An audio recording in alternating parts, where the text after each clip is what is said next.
Good evening, everyone. I call the Thursday, May 11th, 2023 Peninsula School District Board of Directors meeting to order. Please stand and join me in the Pledge of Allegiance.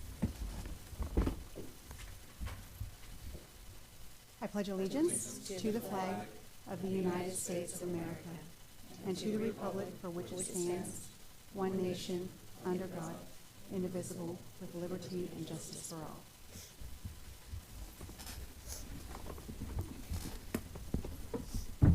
Okay, is there any discussion prior to the vote on the approval of the agenda? Is there a motion to approve the agenda? So moved. Is there a second? Second. It's been moved by Lori and seconded by David. All in favor say aye. Aye. The motion is carried. Agenda approved. Is there any discussion prior to the vote on the consent agenda? Is there a motion to approve the consent agenda? Move to approve. Is there a second? Chuck? It's been moved by Jennifer and seconded by Chuck. All in favor say aye. Aye. Motion is carried. Consent agenda is approved. Okay, good evening, everyone. We're going to start off the evening with a recognition from the Washington Association of School Business Officials. We have Brianne King here with us tonight, so I'd like to invite her up to the podium. She has a special recognition for us this evening. Thank you, Board of Directors, for having me tonight. I'm Brianne King, Executive Director at WASBO. That is Washington Association of School Business Officials. One of our guiding principles this year with our Board of Directors is strengthening the relationship between the Superintendents Association and our school business officials. We believe that those partnerships, the superintendent and our business managers and finance directors, working in tandem can do a lot for a school district. With that being said, our Board of Directors and myself decided to create a new award this year. It's called the Leader of Distinction. The Leader of Distinction is nominated by our members, so our school business officials and our finance directors. This was the first year for that award. The nominations came in. We had 10 superintendents throughout the state nominated. And it is with great pleasure that the award goes to Creston Barr, Superintendent at Peninsula School District. And yes, congratulations. I'm going to read a little bit about this award and what our board directors thought was important to recognize as the criteria. It is for creating and nurturing a positive work environment, effectively collaborating with finance and operations to ensure the success of the district, supporting her staff, professional growth and development, and inspiring others with her innovative business solutions. As the recipient of this inaugural award presented to Superintendent Creston Barr, she will get a complimentary WASBO membership for the coming year. She'll be able to attend our 2024 WASBO conference next year in Tacoma. And she'll be recognized in our WASBO e-newsletter, and she's going to receive this plaque to commemorate this. And this is a great award. You are the very first person in the state of Washington to receive this award. And I would like to thank Ashley Murphy from Peninsula and also Kim Knight from Derringer, formerly of Eatonville, when she worked with Creston, who both nominated her for this award. You had some outstanding comments in the nominations, and I would like to play a video that we played at our our conference last week. We tried to do it on the down low to surprise Creston, and she surprised us. So here we go. Award. Criteria is it creates and nurtures a positive work environment. They collaborate with the finance and operation folks, promotes professional development for finance and operations and staff, and it supports an innovative business solutions. So that's kind of why we were asking these questions today. We had 10 candidates for this, nominated by our school business officials. And Creston, it is our great honor to let you know you are our first award of distinction, Leader of Distinction for WASBO. So congratulations. Are you kidding me? No, we're not. Surprise. What? Yeah. I had Oh my God, you guys, I had no idea. Thank you. I am actually speechless. I don't even know what to say this morning on Monday. So thank you very much. I am just so honored, and I just have to say the business people that I have worked with are so crucial to my success, to any superintendent's success, to our ability to be to have longevity and to have the trust of the school board. Thank you very much. I don't even know what to say. I thought, you guys are sneaky. That's what I can say. Try to be. We want to always make it a surprise. And I again am very shocked and surprised and very, very honored. So thank you very much. You are very welcome. And I'm just going to read a couple of little things that you had. Two different people nominate you. Ashley was one of them, and Kim Knight was also one of them. A couple of the comments from both Ashley and Kim. She listens to hear and understands what the other person is saying. She can always see both sides. She allows staff to feel valued and heard. You are always willing to consider tools that would make the job easier for finance staff, even if there are costs involved. You're a present leader who wants to work through issues together, but still trusts the professional judgment of those in key positions. So those are just a few things that stood out to me. So congratulations on being WASBO's first leader of distinction. Quite an honor and so well deserved, Preston. You've made a mark for yourself in this state, and you have a lot of business people that support your leadership, and you've been an amazing leader for our business folks, and we appreciate you. Hi, WASBO members. This is Mrs. Barr. I just want to say thank you so much. I'm so honored, and I have so much gratitude. And from Vaughn Elementary, we want to say thank you, WASBO. Thank you. Thank you, Creston. We appreciate you. And I know our WASBO folks that listened to that video and got to talk to Ashley and Kim really want you for a superintendent, because it's not always that way everywhere. So be proud of the work that you're doing here. You have an awesome leader, and we appreciate you, Creston.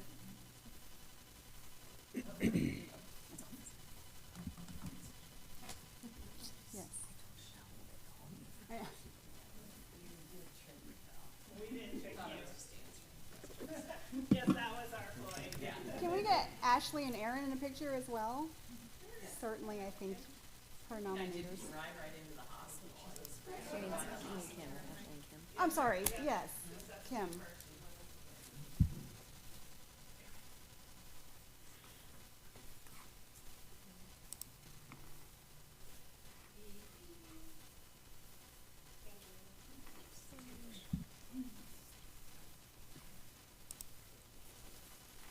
Thank you for your time. I appreciate it. And congratulations to your school district and to Creston. We appreciate you. Thank you so much for coming out, and thank both of you for nominating her. Clearly, we see a fantastic leader as well.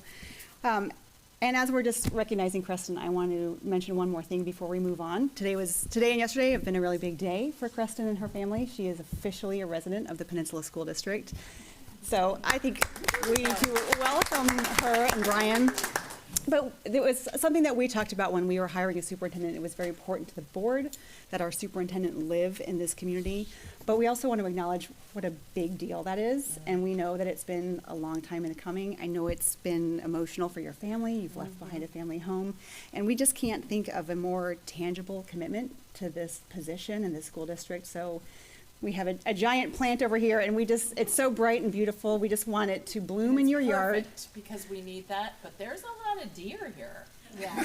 I don't know if deer eat azalea. Okay. They eat azalea. Okay. Yes. Yes, Well, so- welcome, and thank you. We're very excited. Yes. Okay, moving on to comments from the community. Our board has policy procedure 1400-1400P, meeting conduct, order of business, and quorum. This policy and procedure are available on our website. By adopting this policy, board meetings must be conducted in a civil, orderly, and businesslike manner. This means that whether we are school directors, district staff, students, members of the community, or some other guest, we must all follow the same standard of civility during school board meetings. We are pleased to be able to provide options for addressing the board during this meeting. This is an opportunity for visitors to be recognized and make brief comments. A few general reminders. Each speaker has a maximum of 3 minutes or less based upon the number of citizens requesting to speak. Additional time may be granted as a reasonable accommodation for disability or language interpretation. There is no mechanism whereby a speaker can donate some or all of their time to another speaker. No individual may speak more than once per regular meeting, even if there is time remaining. Public comment period is an opportunity for the board to listen to individuals on educational issues, and board members are encouraged to listen attentively. However, public comment period is not a time for dialogue between the board and public. The board will not respond to statements, questions, or challenges made during public comment period, and there will be no back and forth dialogue. Please know that the board's silence is neutral. It is neither a signal of agreement nor disagreement with the speaker's remarks. Although the board will not engage in dialogue, the board chair might ask a speaker a clarifying question. It is also possible that school district staff will contact a speaker at a later time to follow up on an issue raised during public comment period. Finally, please remember that your words have an impact on you, not the school district. I'm sorry, I do this wrong every time. Please remember that your words have an impact, and you, not the school district, are responsible for your words. We caution all speakers that it is possible that your statements could violate the rights of others under various laws, including laws protecting privacy and laws prohibiting defamation. If you are unsure of the legal effect of your remarks, you should seek independent legal advice. In any case, we ask that you help us model for our students what a respectful and inclusive community looks and sounds like. Email is the most efficient way of sharing handouts, flyers, packets with the board, but if you brought hard copies to the meeting, please leave them with our executive assistant rather than approaching the dais. So I will call you up one at a time. Please come to the podium to speak and state your first and last name. First speaker will be Jeremy Clark.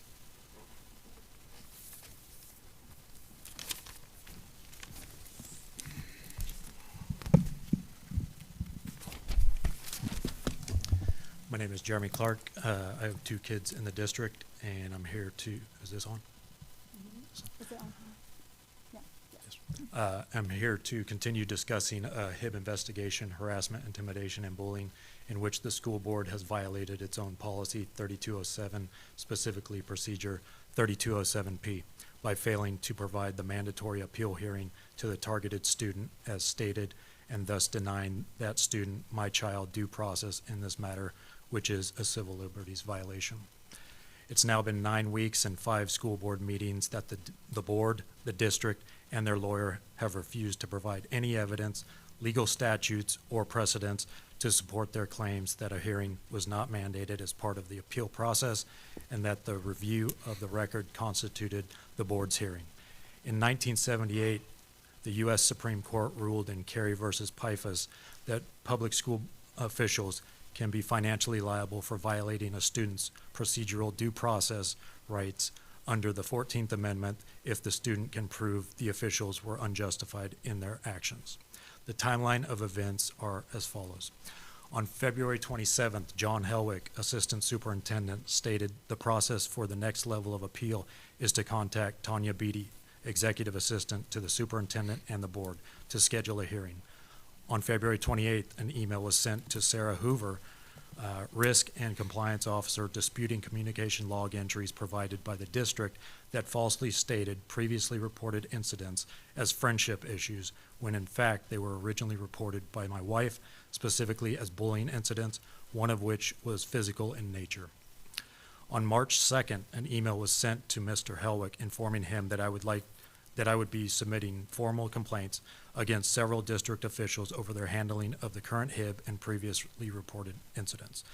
On March 3rd, Ms. Beatty states she will be working on getting the school board together to hear the appeal and requests availability for the next 2 weeks. She follows up and states she removed Mr. Helwick from the thread and clarifies March 17th would be considered a non-school day due to holiday, and the 10th day of appeal would roll over to the following Monday, the 20th. Later that day, I replied, was sent back to Ms. Beatty with 3 available dates for the appeal hearing, also stating that we have a number of outstanding questions to the district, specifically to Mr. Helwick and Ms. Hoover, as and asked if they are still the points of contact now that we are at another level of appeal. No response back from Ms. Beatty, but on March 9th, Mr. Helwick replies back with 3 other district officials stating that we were mistaken when we scheduled a hearing with the Board of Directors on this matter. According to policy, see below, for this type of appeal, the policy calls for a review of the records of the board. Ms. Barr, specifically. Mr. Clark, that's your time. Would you please submit the rest of that in email, please? Can I please have 30 seconds? This is very important to this I'm sorry, district. it is important and we will read it. It's to It the is board, important, not to the But you have community. refused to answer these questions. Please submit it in writing. It's 3 minutes. Your time is up. Okay. Thank well, you. I think that shows what this board is all about. Next up, we have Carly Jones.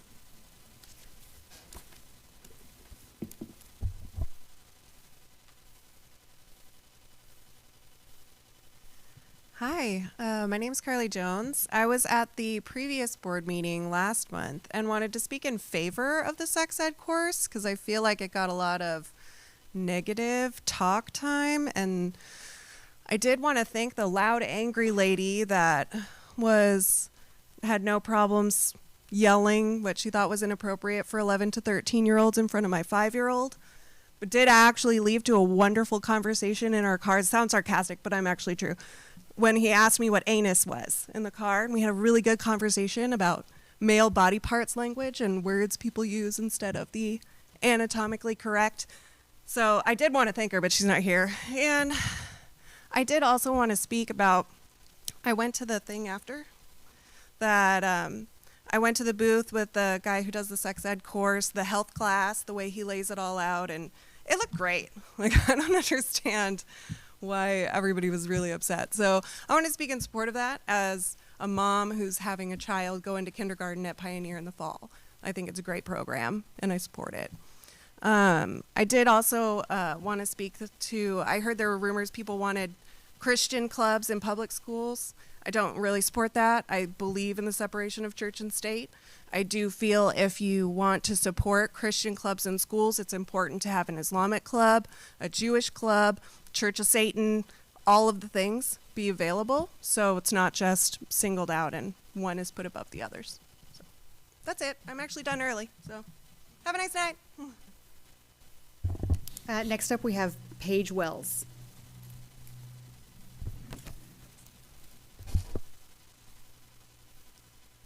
Hi, I'm Paige Wells, and I have 2 children in this district. I am here tonight to comment on 3 things: the demonizing agenda of Moms for Liberty, the district's inability to separate church and state, and the lack of proper communication concerning threats of violence or weapons to this community. Now, Moms for Liberty showed up at the last school board meeting due to Jesse Young's cry for help concerning sex education. Their public comments consisted of nothing more than lies, exaggerations, and demonization of teachers. During the closed study group, their claims were debunked. The teachers providing this education, K through 12, provide parents with the curriculum in advance and the ability to opt out. The teachers presenting reported that the opt-out rate was a minuscule 0 to 3 per grade per year, which shows that the majority of parents have no problem with the curriculum.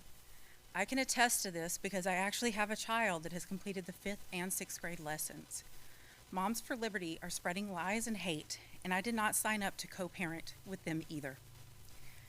When I looked around the room that evening, it was obvious that many of them do not have students that attend these schools. Their hate and lies are affecting children and their teachers, not only in Gig Harbor, but across this nation.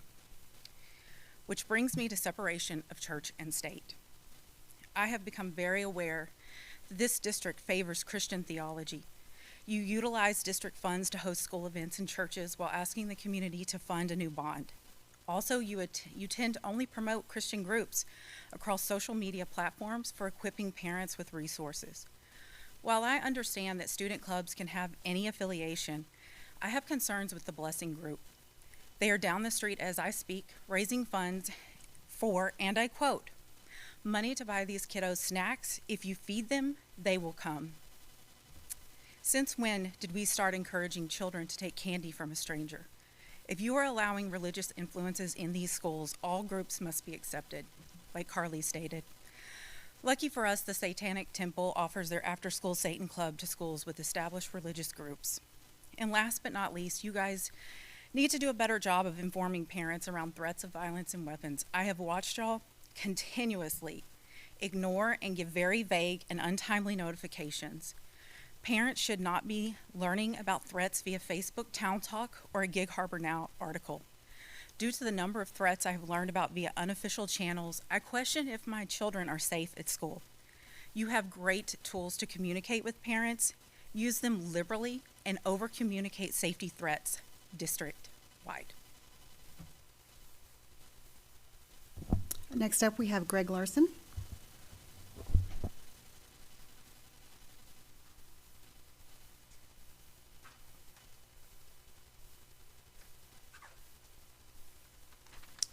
Good evening. My wife and I are members of the Gig Harbor community.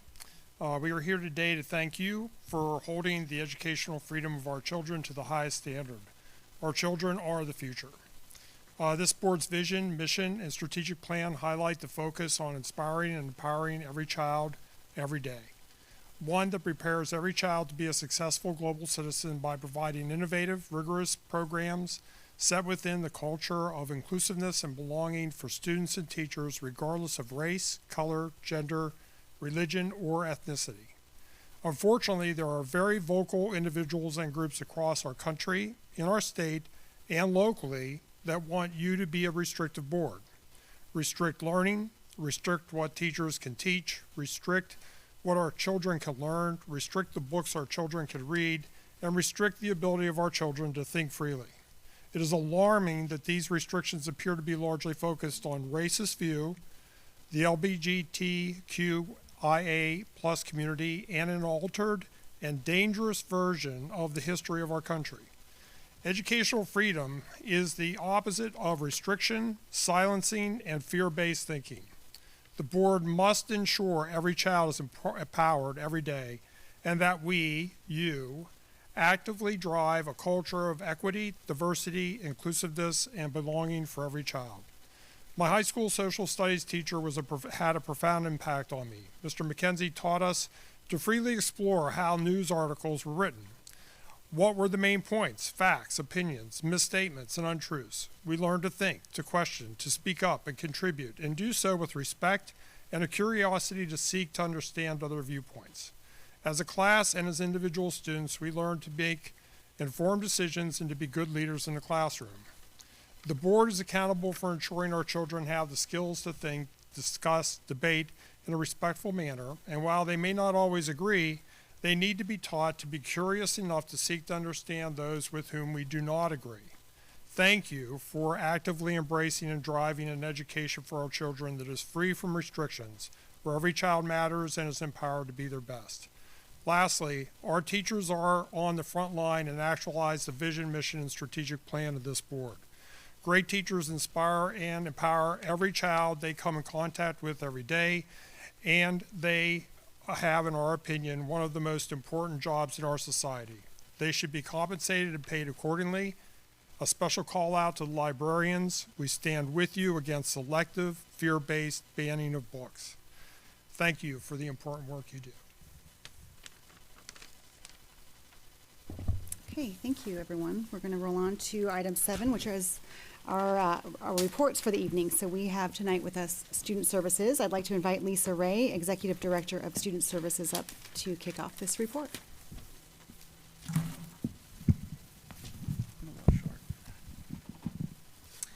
Good evening, Board of Directors, Superintendent Barr. Thank you for having us. I'm going to call the team up here because we are a large and mighty group. Thank you for having us this evening as we talk a little bit about the programming that we have been focusing on, the areas that we have really been spending our year digging into, looking at ways we can improve systems for students. But before I do that, I want to talk for a second and invite the team to come up and introduce themselves, because you're not going to hear from everyone tonight, and so I want to give them the chance to do that. And I also want to say that this group right here represents over 200 staff members that work in the programs in which we serve and the students and families that we're there to support. So it is really important to know that while we stand up here and present to you, the work that happens in the classrooms every day is really what drives us and our work. So I'm going to let them introduce themselves in no particular order. I guess we'll go in line. Good evening. My name is Jana Rush. I'm the Director of Special Education. And I'm Brandy Redinger. I'm the Secondary Special Education Coordinator. We also have an Elementary Special Education Coordinator, Kathy McCutcheon, who is not able to join us tonight. Good evening. I'm Jamie Croft. I'm your new EL Coordinator. Hi, I'm Miriam Atchison. I'm the Health Services Coordinator. We value the health and safety of all students in our district. I'm Joy Giovannini, Highly Capable Coordinator. I'm Suzanne Kinney. I'm the District Behavior Specialist and work with the SEAL team that supports all buildings in the district. And I'm Becky Maffei, District Lead Counselor.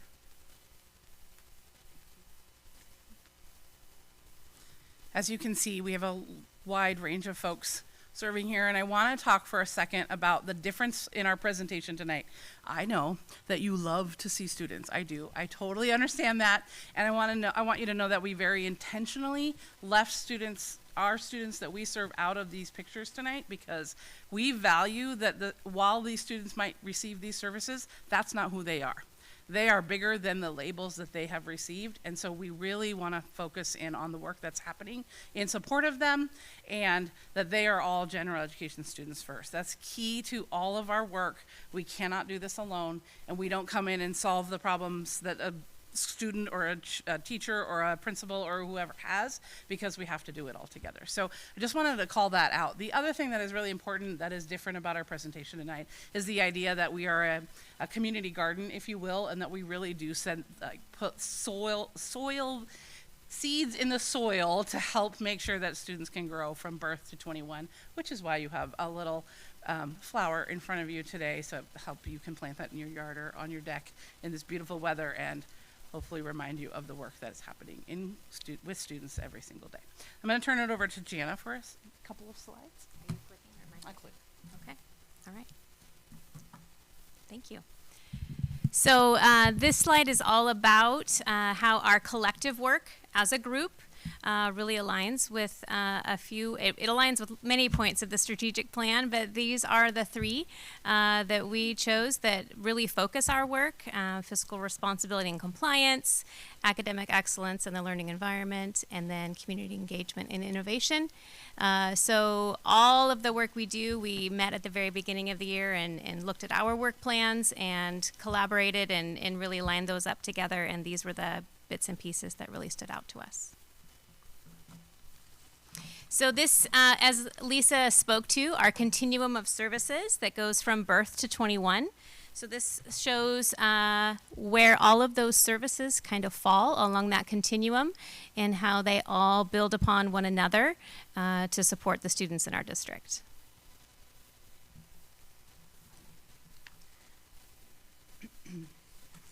Okay, tonight, so you're going to be hearing from me from Title I and the Learning Assistance Program, from Jana around special education, from Jamie and with our multilingual services program, and our highly capable program from Joy.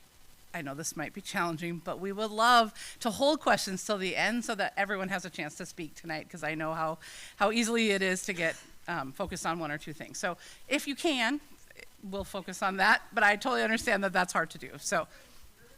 No, not at all. All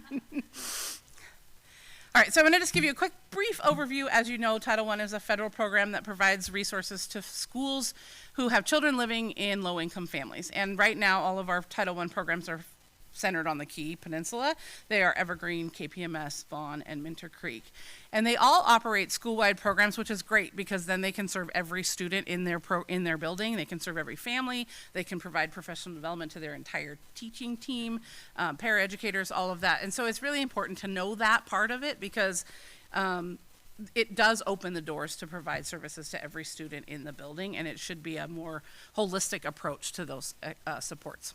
I did want to call out a couple of things that these buildings have done differently, and I think that's important because one of the things about Title I is that it is provided as a resource, but it's a supplemental resource to the things that they're already receiving from the school district. And so it does give us an opportunity to think differently about how to meet the needs of their students.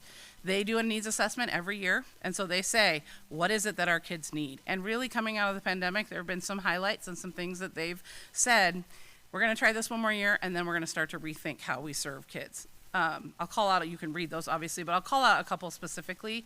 Evergreen does a really cool thing where once a month on a cycle, so every grade level once a month gets a day where they're with their team and they do a lot of data looking. They look at all the things that they have about the students that they're serving. They make decisions about their interventions. They try to move kids around and who needs what and the kinds of resources that they have to offer. And so that is something they use their Title I dollars for that's really unique to that building. The other thing I think is a great highlight is how Vaughn, Abby Barabee this past year said, you know what, we have some work to do around math and we want to rethink how we're providing these services, and we know that instructional coaching is a good solid model, and so she chose to rethink her Title I dollars and purchase, that always sounds weird, to use her Title I dollars to hire an instructional coach and who has been really focusing on math, but instructional practices in general. Another interesting piece is how we use our Title I resources. I think that's we get a lot of bang for our buck. Most of the money goes to the buildings. The white line that says extended learning, all of those resources also go to the buildings, but they're designated for summer school or after school programming or before school programming if a school is doing that.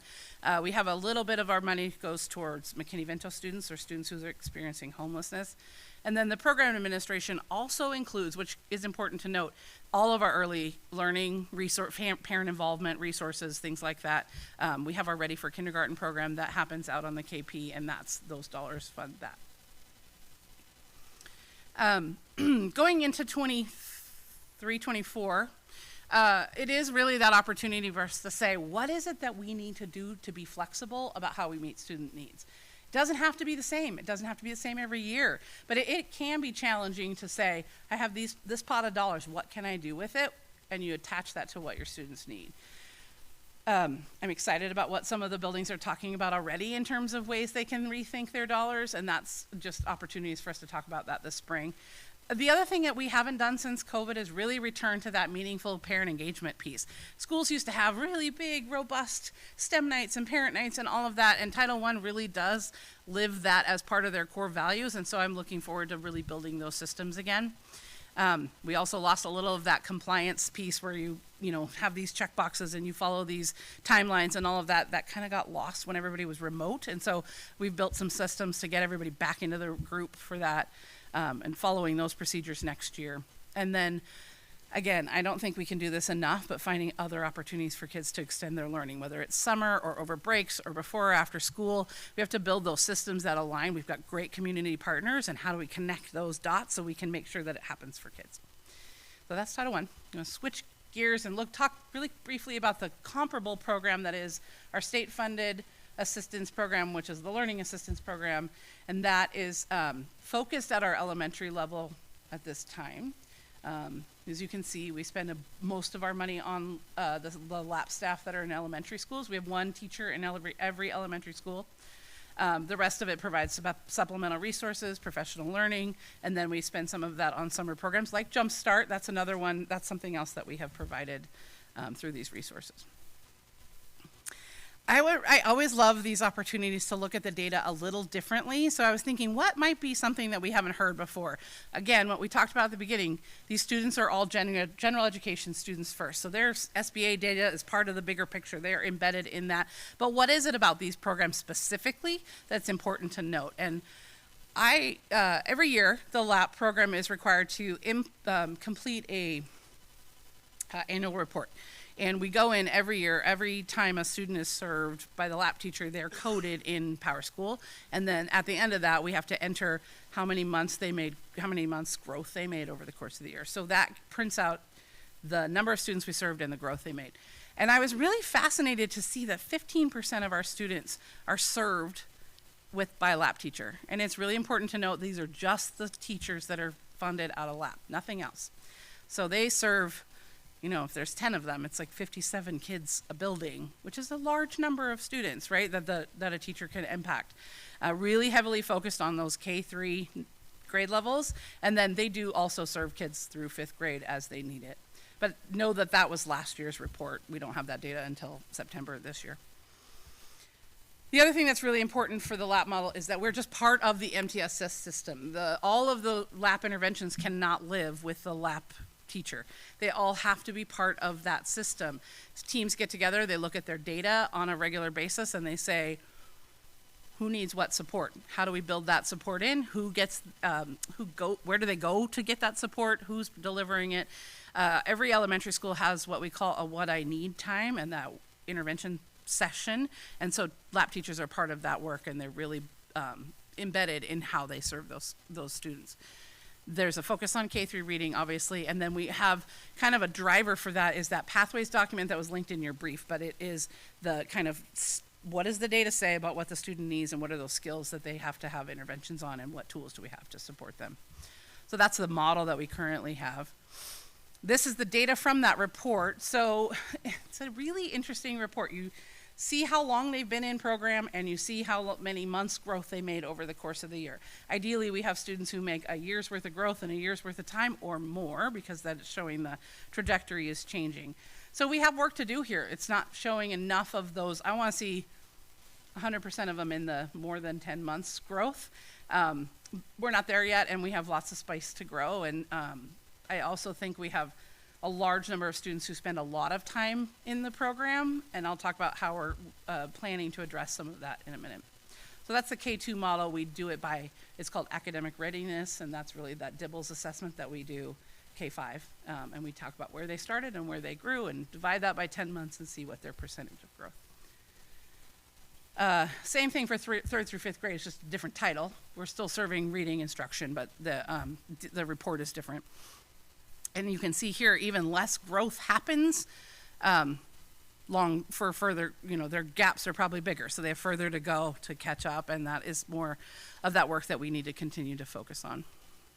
I also know that good, solid Tier 1 instruction helps good interventions, and that helps students to grow, so we're continuously working on that, and that's also been an area of focus for us this year as we move forward. Lastly, I want to talk about what we are thinking about, what we've learned about all year. Thankfully, I've had the opportunity to be a part of the task force and have dove into the work around rethinking our reading instruction. And so that's one of the layers that we've been really focusing on and starting to think about what it is that we are missing, because there's some things missing. So we've been talking a lot about that at our level, and how can we think about getting the right tools with the right people at the right time so they get the right interventions. And that's really more of our work to do that. The other thing that we have been, yesterday was our second of 2 sessions with elementary principals, MTSS reps, and like a student study team or student support team lead. And we've walked them through the process of what are those cycles of intervention that we need to have, and what are those data points that we want to see. And so that hasn't been consistent across our entire system. We spent some time developing those with stakeholders and figuring out what the best model is going forward.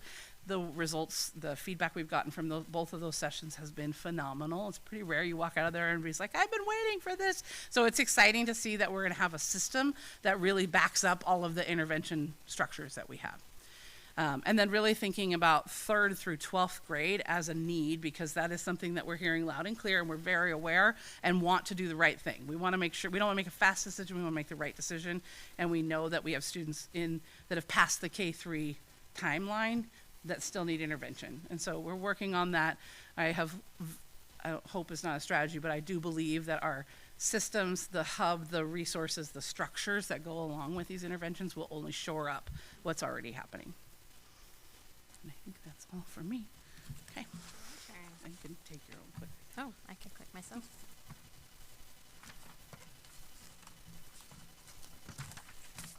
Okay. Woohoo, there it is. All right. So I wanted to give you a snapshot starting off of the number of students we serve in the variety of our programs within special education. So in your brief, there is a kind of a matrix of the programs and where they're located and a description.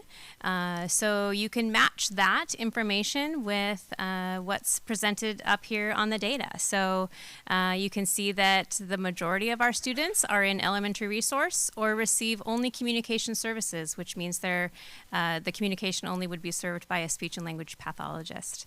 There are a couple of things on there to provide some clarification. If you go down towards the bottom of the graph on the screen, a multiple itinerant is not one you hear very often. Those are students who receive only communication and motor services. They don't receive academic or other types of services. So the multiple piece and then the itinerant is the SLP and OT services.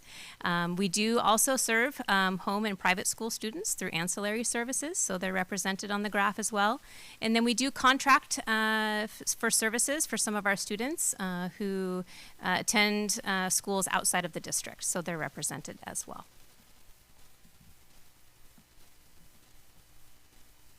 So to move on with the data, those students those graphs that you saw on the previous slide represent 14.3% of our student population within the district, and that's that top graph there. So you can see the comparison of students with disabilities to the students without disabilities. That data comes straight off of the report card that's found on OSPI. So you can see the trend data.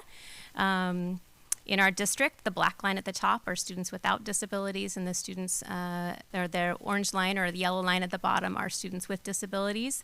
And so Peninsula School District has remained pretty consistent over time in the number of students that have been identified and served in special education. The graph at the bottom is quite exciting to me.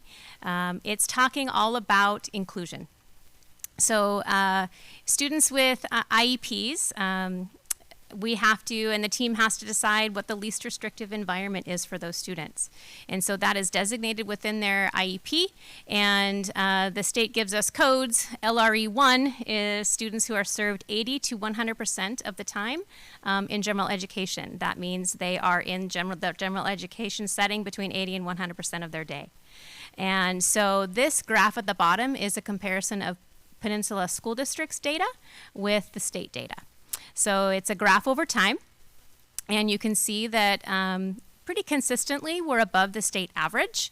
The pink is the state and the green is Peninsula School District. We do not have the data yet for this school year, the 22, so the state data. We have our data, we're at 67% this year, and our Student Services Department has set a goal of 80% students served in that LRE1 category by 2026. And so the work that we've done this spring with principals has been about what support do you need to do things differently in your school to make that happen. And we're not asking them to take a big bite and do it all at once, but what's a reasonable bite for you to take next year, and what are the plans you're going to put in place, and then what bite are you going to take the following year until we're getting to that 80% mark. Brandy. I'm going to do the clicker. Oh, I got my slide. Okay, in order to receive special education services, students have to be found eligible for special education through an evaluation. We follow the state laws through the Washington Administrative Code and federal laws, which are governed by the Individuals with Disabilities Education Act. When a student is preschool level, so once they turn 3, if they are suspected of having a disability, they are referred to our Child Find team. We do Child Find evaluations on Fridays, and it's a team of a school psychologist, a special education teacher, an occupational therapist, and a speech and language pathologist, and they will test the students in the areas of which the parent or their preschool teacher or anyone else who has referred them that they think they have that disability in.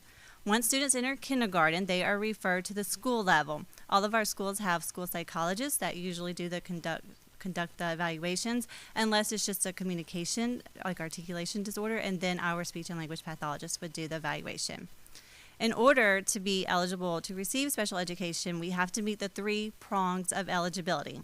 The first of those is they have to have a disability.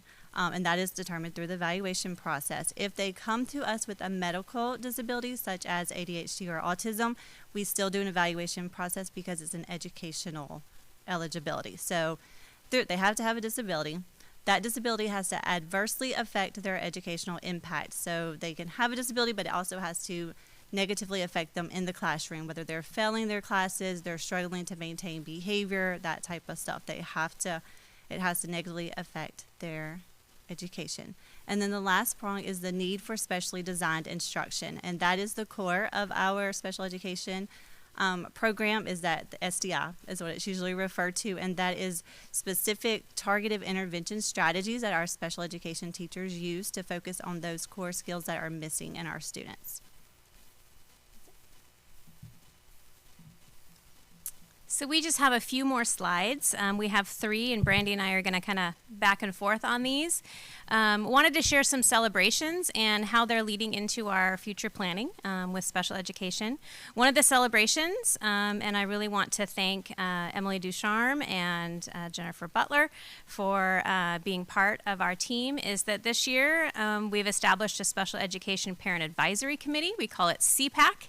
And we've been able to provide informational sessions for families, and we've gathered feedback. Families have been able to network with each other, get their questions answered, and I think those monthly meetings have been really powerful in getting not only getting information out, but letting parents know that there's a community of other parents out there who have similar experiences as theirs, and their children have similar experiences too. And so it's building their community as well. In addition to those monthly information sessions, we have a guidance team that has been taking a look at the feedback that we've received as a result of those larger CPAC meetings, and has made recommendations for changes. Many of those changes will be implemented because they're procedural, they're communication, they're kind of cleaning up things.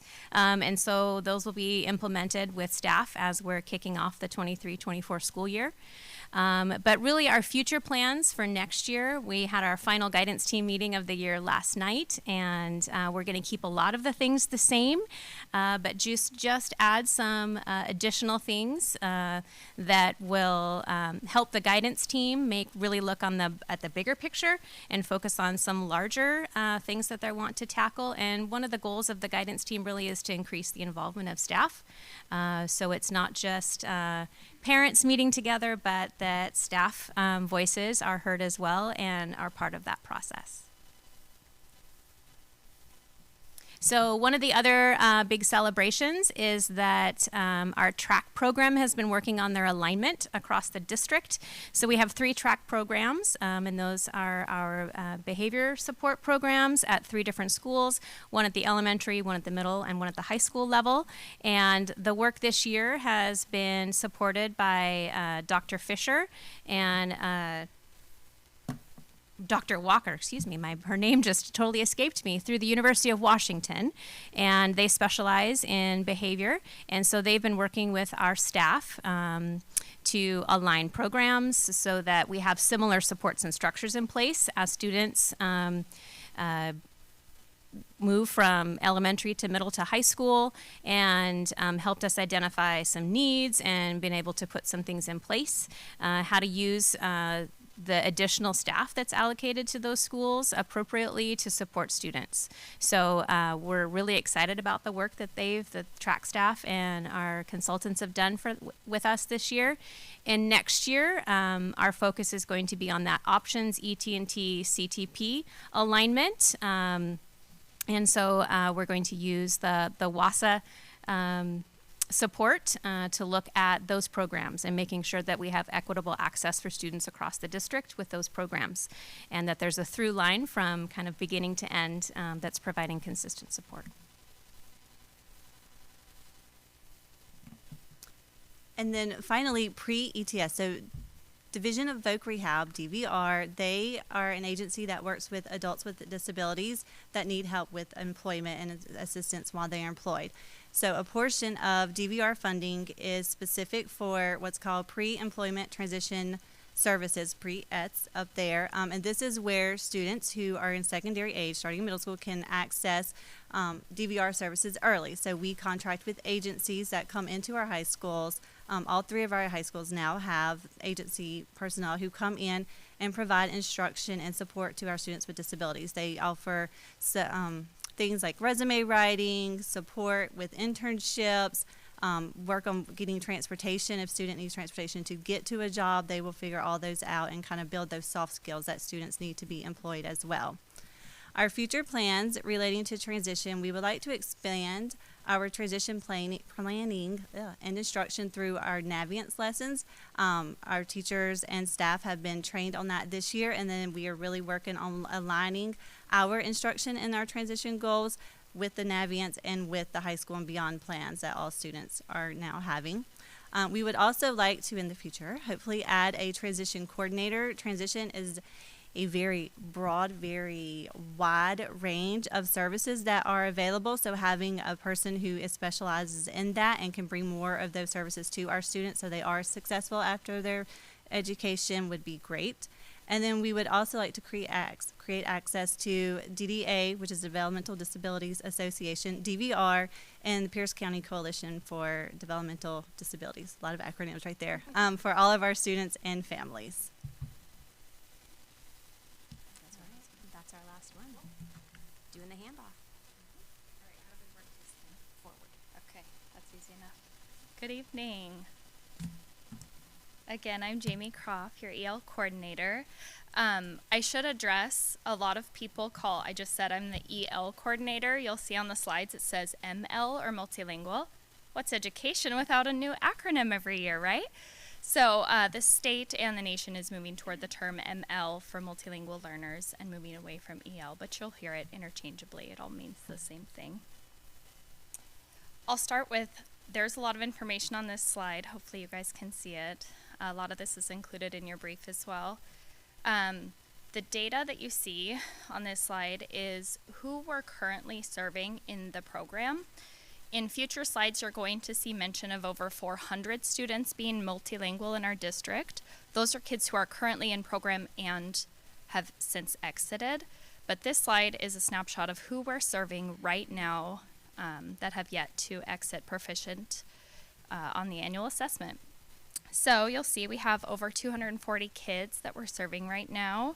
There's a breakdown of high school, middle, and elementary. We have 21 total languages right now, and I think that number's up to 23 as of yesterday with our new kindergarten registrations, so that's really exciting. You'll see in the bottom, that little donut graph is a breakout of our languages, obviously Spanish being our dominant one. We had over 30 kids exit last year, proficient on the annual assessment. That's fantastic. The grad rate says 75%. There's very few seniors in high school, so we held on to one for one more year, so that's why it looks like that. Next year when we talk, that should be 100. You'll see a little block here talking about our kids who are 2 years exited and 4 years exited. The gist of this is if a child has exited proficient on the annual assessment, we used to call it the ELPA, now we're in the WIDA consortium that is detailed in your brief as well. If they can exit on that, they're much more likely to pass the ELA SBA and therefore the math and the science. We currently have 17% multilingual students in special education. The national average is roughly 12. The state average is hovering at 17 as well. Jana and her team and I, hopefully, next time we talk, that number is lower. We want to really make sure that we have things in place that identify students properly with disabilities and rule out language acquisition, because we don't want to label students that are learning English as disabled. And a big win to finish this slide off is that 7% of students in the highly capable program are also multilingual. The state average is about 1.1%. So nice job, Joy. She'll talk to how that happened. So that's really amazing that we're taking a look at all the assets of our multilingual kiddos. Before I click next, this next slide is a video from two of our amazing Peninsula High School sisters who have been with us since preschool. They're multilingual, they speak Spanish at home, and they are amazing achievers in our system. So I wanted you to hear from them.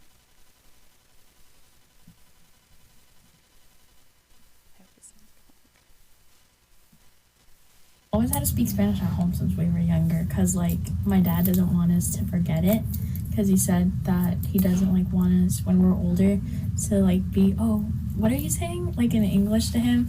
He's like, then I won't be able to talk to you guys or anything. So that's always been a thing. My middle school year, I was involved in leadership, and I realized that there's other kids that maybe don't go to like ASB positions or stuff like that because they don't think they'll make it with the whole understanding. And now in high school, I'm like, oh, there's so many more kids that actually speak Spanish and they're more involved and they go and join clubs and everything. There's more like diversity, I feel. Yeah, I really like the diversity.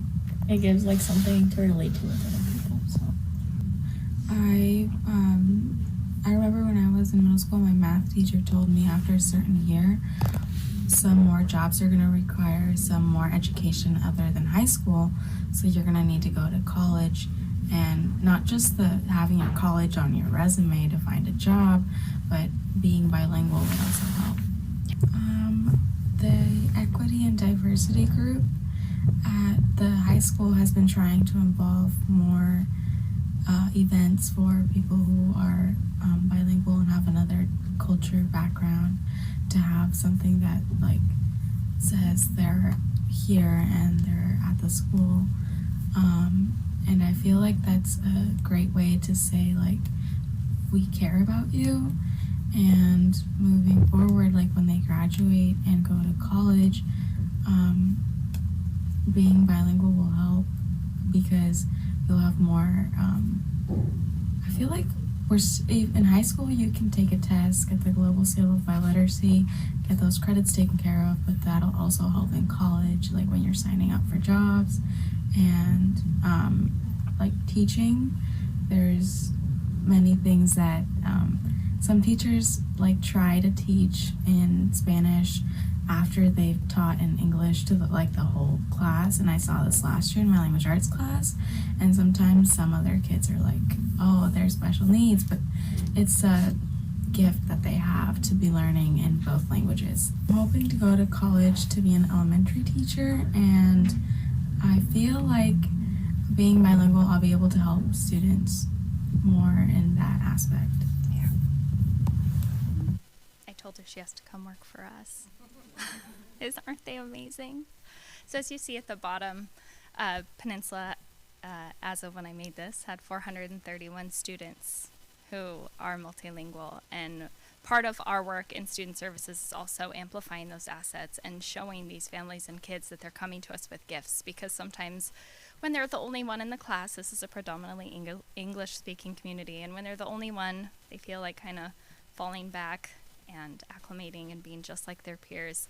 And part of our work is making sure that they know that they're coming into the workforce with all these assets, and we need more kids like that. So, ooh, I hit a magical button. Here we go. If you are interested in seeing the journey of a language learner, how they come into our system, how they exit, and how we follow up with them, there is a live link that says service flowchart.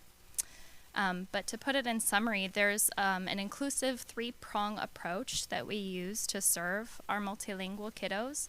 Like Lisa mentioned, these are general education students first, so they receive scaffolded instruction in the classroom. The end goal is that all of these students are accessing core instruction all day.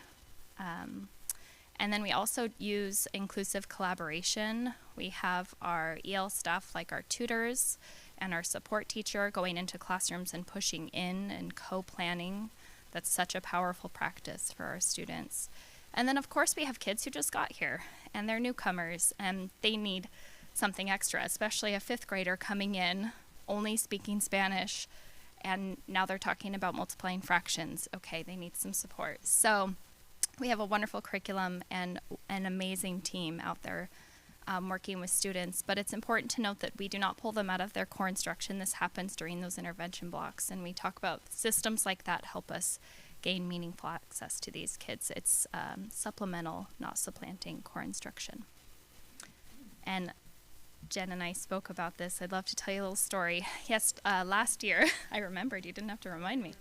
I didn't want to have to come back up. I figured I'd just say it now. Last year, I was lucky enough to have the role as EL coach in your district. That was my first year here. And I'm used to districts that are very diverse, very multilingual, and coming to a place where teachers are like, I've never had a multilingual student in my class. I don't know what to do with an EL student. Can you help me? It was a wonderful new challenge for me. And last year, one teacher, she's always going to stick in my mind and in my heart. She was so open and so vulnerable and called me up and said, I need help. I don't think I'm doing service to this student. I don't know how to give her access. 5th grade teacher, newcomer student. You know, we went in and we met every week. We looked at all the lesson plans. We looked at doing simple things like adding visuals and doing movement and having chants. And I got the best phone call months into our work. You wouldn't believe it. She gets it, but now all my other data's going up. All my other kids are engaged, and my behaviors went down. And it was just amazing to see, you know, the fruits of that labor. But the whole point of this is to say what's crucial for our multilingual learners is beneficial for all. So when we go in and we do this UDL work and we do this inclusionary practice work, it's what many of our kids need, but it's also great for all. You know, the stand and deliver model isn't beneficial to most of our learners. So this year, like the CPAC committee, we started the MAC, Multilingual Advisory Committee, and Natalie joined us one night. We alternate between Vaughn Elementary and Harbor Heights for monthly meetings. It's a multi-prong approach. We try to keep it really casual with our families, and really, this is the year of building bridges and building connections and trust with many of our families. And we kind of go seasonally with asking feedback from our families. So for instance, the beginning of the year, how was it registering? How was the launch of the school year? What went well? How can we improve? After conferences, what went well? How can we improve? So I'm taking lots of notes, doing a lot of surveying, also keeping them up on what's going on and trying to get them as involved as we can. We also have an amazing family outreach specialist who's boots on the ground working with our families, especially our newcomer families. She's a Spanish speaker. She's meeting with a family right now, registering their kindergartner for next year. And we also are really strengthening the communication tools that we have to get all staff members to a point of two-way communication and remove those barriers with our families. And there's a link in there if you want to see the doc that we've put together. And I've learned a lot this year. So there's a lot of things, areas of focus, but I only put 4 up there. I really want to continue the district level professional development. My team was a big part of the BPD days. That's powerful work. And then also being at staff meetings and collaborating with principals. The UDL work is a nice in for me and my team, you know, going into the staff meetings and talking about practical application for these kids. And then, of course, the most powerful of all, the teacher, one-on-one professional development and coaching. I want to deepen that. And then expanding our family engagement, increasing knowledge and capacity for our multilingual family communication tools. That's going to be something I want to constantly revisit and explore with our staff. And then, of course, working through the MTSS process around special education identification and using our staff to be at those meetings to make sure we're not over-identifying our multilingual learners for disabilities. Thank you so much.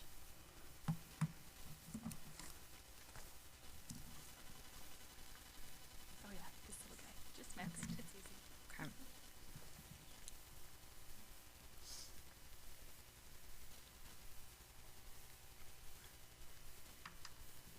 Okay, go on. Okay. I am really excited to be able to share with you around highly capable programs. I feel a little bit at an advantage just because over the last 8 years, the board is I've been able to speak with the board a number of times. The directors are really involved either from experience or seeking out personal additional learning, as well as having Superintendent Barr serving on the highly capable advisory for the state. So I do feel like you have a greater sense than a lot of directors about our program. And so I want to take the opportunity to because I have spoken about sometimes how the classes might look different and characteristics of students and different things over the years. So this time I really wanted to take a step back and think about how it started, how it's going, and then what's next as well. So first, I always a STEM teacher in the background, I put a little pictogram together for us. And so this is looking back about 8 years ago when I came into this role, around the same time that there was the law changes with McClary for the WACs for highly capable, and our state really underwent some changes. So how it started, we had 3 classes total in the district. Sometimes those were 4 or 5. Didn't have the name of PACE. They were usually named like the gifted class. Sometimes that was just a 5th grade. If there were too many, it really varied. And those teachers worked individually. They weren't a PLC and a team. The identification was run sometimes by assessment, sometimes by the person who was the tech instructor / gifted enrichment instructor. So they actually did the identification at the time that I first came up here. And then there were some AP offerings, but they really varied between the high schools. So those green that you're seeing are where there was some sort of a something connected to highly capable in our district. So here's how it's going. As you can see, in all of our schools, everything's green at this point because there's such a wide range and impact, and that really speaks to the work that the teachers have done around PD, the embracing that the principals have also done, and just as a district that we've really systemized these pieces. I've had the opportunity to work with K-1 teachers. Sometimes on our BPD day, I'll have a room filled with all of the kindergarten, 1st grade teachers to talk about picture book-based screeners that we use to make sure that they're more hands-on, active, looking for those students that don't always bubble up in a more traditional sense of highly capable, and doing that education from the very beginning on about having staff be talent identifiers and scouts, and looking for that there's not just one size fits all for highly capable. There's so many different varied faces. We also have the cluster services in 2nd through 5th grade at all of the elementary schools. We now have expanded to 2nd through 5th grade instead of just a 5th grade, sometimes 4th, 5th grade PACE class. So we have 7 this year. We had 8 last year. Those are housed at Discovery, Purdy, and Voyager. We also have added an itinerant teacher since the last time that I spoke with you 2 years ago that works with Minter Creek, Vaughn, and Evergreen. And so she's an extra layer of support, similar to the when we talk about the EL support, pushing in, being able to do some pull-out, really coaching and working with the staff, sometimes whole staff PD, just a wonderful asset that's been very positive. Then looking into middle school, at the time I had just come from middle school. I'd been at Voyager and then Kopachuk, and we'd moved away from having some kind of compacted advanced math classes. We'd moved away from having any advanced ELA classes. We now have advanced ELA classes. We've added AP seminar and research. We have honors at the high school that didn't exist. In that time, we've also added compacted math, and I'm really excited about a shift and change that we're having next year that will have increased access to algebra for students. And we have a really robust system as well for students going up into middle school to look and cast a wide net, and we've really systemized that over the last number of years. So it used to be at one point just a 20-question test given by 5th grade teachers and without any of the iReady data and SBA data.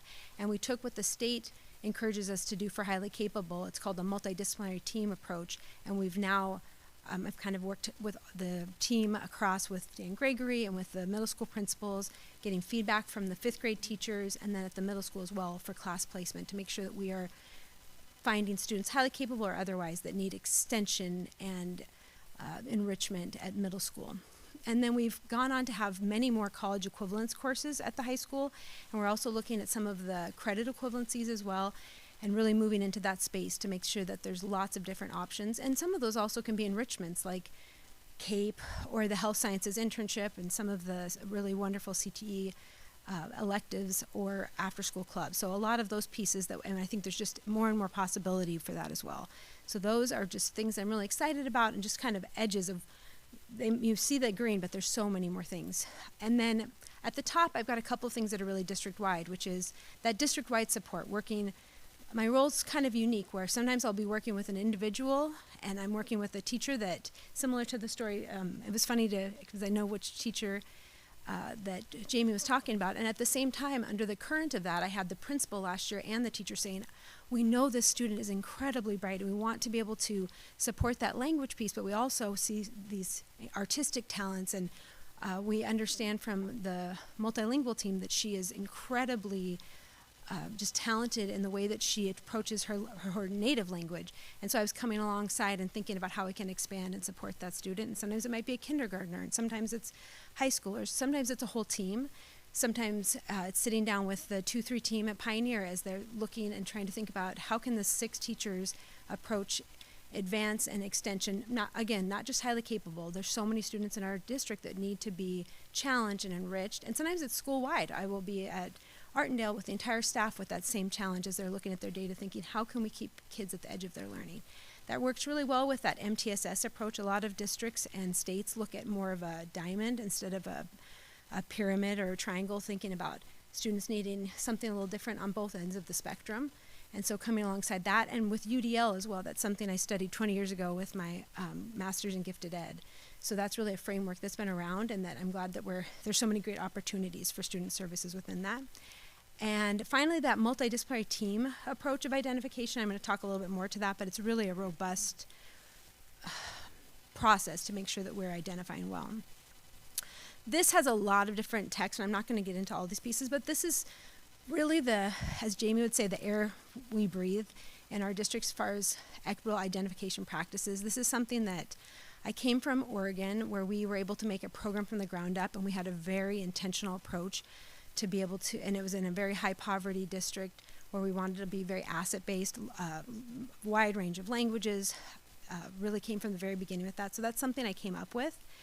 But the state has been really working powerfully with WATAG, OSPI, Austina De Monte's lead in a lot of this, and she gave a presentation about 6 years ago I went to, where she was giving ideas about what can your district do to make sure that we're finding those students that are so often missing in those gifted classrooms or from identifications. And some of that can be with multilingual, some of that is twice exceptional students that are highly capable and they have another exceptionality, and oftentimes from poverty or historically marginalized students. And there are many things we already were starting to do, like having a universal screener, meaning we test all second grade students, or we'll do a data dig like I was talking about in 5th grade, where we look at every single student in the district and see who needs some extension and challenge. And then there were other pieces that we were bringing in, like the K1 piece of that picture book-based screener. But she gave me ideas that I came back and put into place right away, as far as EL, for example, thinking about that transitional language acquisition, saying, what are we doing to look at someone's ELPA scores at the time, or WIDA scores, if they are transitioning or even testing out of those measures. Especially sometimes we'll find students that the rest of their family is still having multilingual supports, and this one student is just popped right out of it or tested out. That's a great piece of data. And so we started to do that work, and I would every year for about the last 5 or 6 years, worked with the last 3 EL coordinators, take that data just to kind of dive in on one of these to talk about. And we would find students that I would go back to the teachers and say, I'm seeing these great things about the student, and I pulled these other pieces. I wondered what you thought about referring the student, or we're going to do a referral from the district office. I'm going to give you some information about highly capable and how it can look very different for like a multilingual learner. And the teachers over and over would say, oh, I hadn't thought about them in that way, but now that you mention this, I see this as well. And we've had a really high percentage of those students that had either transitioned or were still even having those services and later transitioned identified. And I felt like for years, because the state only looks at who's currently getting EL services and high cap, we'd be at maybe 1% or 2%, and it wasn't showing the students I knew and the assets that they brought and the team. So it was so exciting recently when Jamie looked at it from the other way and reverse engineered it to say, here's the students that are in my program, let's see how many of them are high cap identified, or students that have transitioned out. And that's when she found that 7%. And it was so exciting to see that work that we've done. Just like the work around not a single cut score for identification. We have a team approach with a school psychologist, administrators, teachers, counselors, and take a really deep dive at all kinds of information, anecdotal, cognitive, academic. All of those pieces have kind of led into this next slide. So a lot of times when you see highly capable programs in the news, what you'll see is the lack of diversity within those programs, or many of the students that are not present in those programs as well. And so I just gave a breakdown within the slide, partially on the right-hand side, you'll see year after year, whenever we do the review for the state grant and we look at our program and do an end-of-year review, our highly capable identification and our student population is actually as diverse or sometimes more diverse than when I've compared it to Gig Harbor, like to the PSD population. And that is something that it sounds kind of almost silly to be excited about, but that's not the reality for a lot of programs and districts. A lot of times it's really skewed and overrepresented for certain areas, and there's no representation. One piece that's a little tricky that we'll be able to get more information based on a new bill that's just been passing 5072 is where you see like the 12% that's multiracial. We haven't been able to break down and see is that a representation of, like I'll know the students and I can get some sense of it, but it'd be nice to be able to break it down at the larger level like this to see what percentage of those students are also representing, for example, the other races, Black or African American or Hispanic.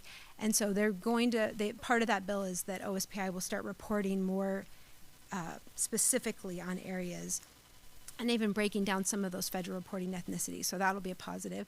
And then on the left towards the bottom, you'll see this is all of our highly capable programs, so including cluster, self-contained secondary students that are having advanced courses.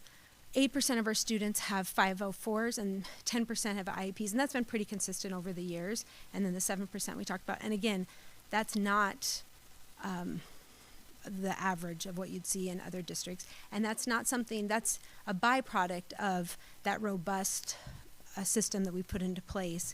Not that was our end result that we were seeking. That's just because we've been looking for and supporting those students. And then the professional development for the teachers around students that are twice exceptional or have some different needs and support. Sometimes we've had students that are PACE and they also happen to have a one-on-one para for supports.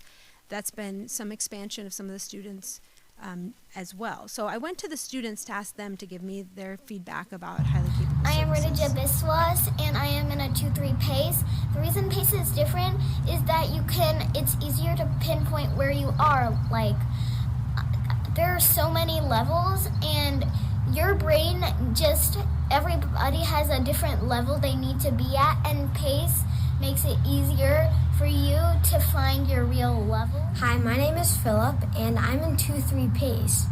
And the thing I love about PACE is that you do a lot of fun projects, and the kids are super easy to make friends with.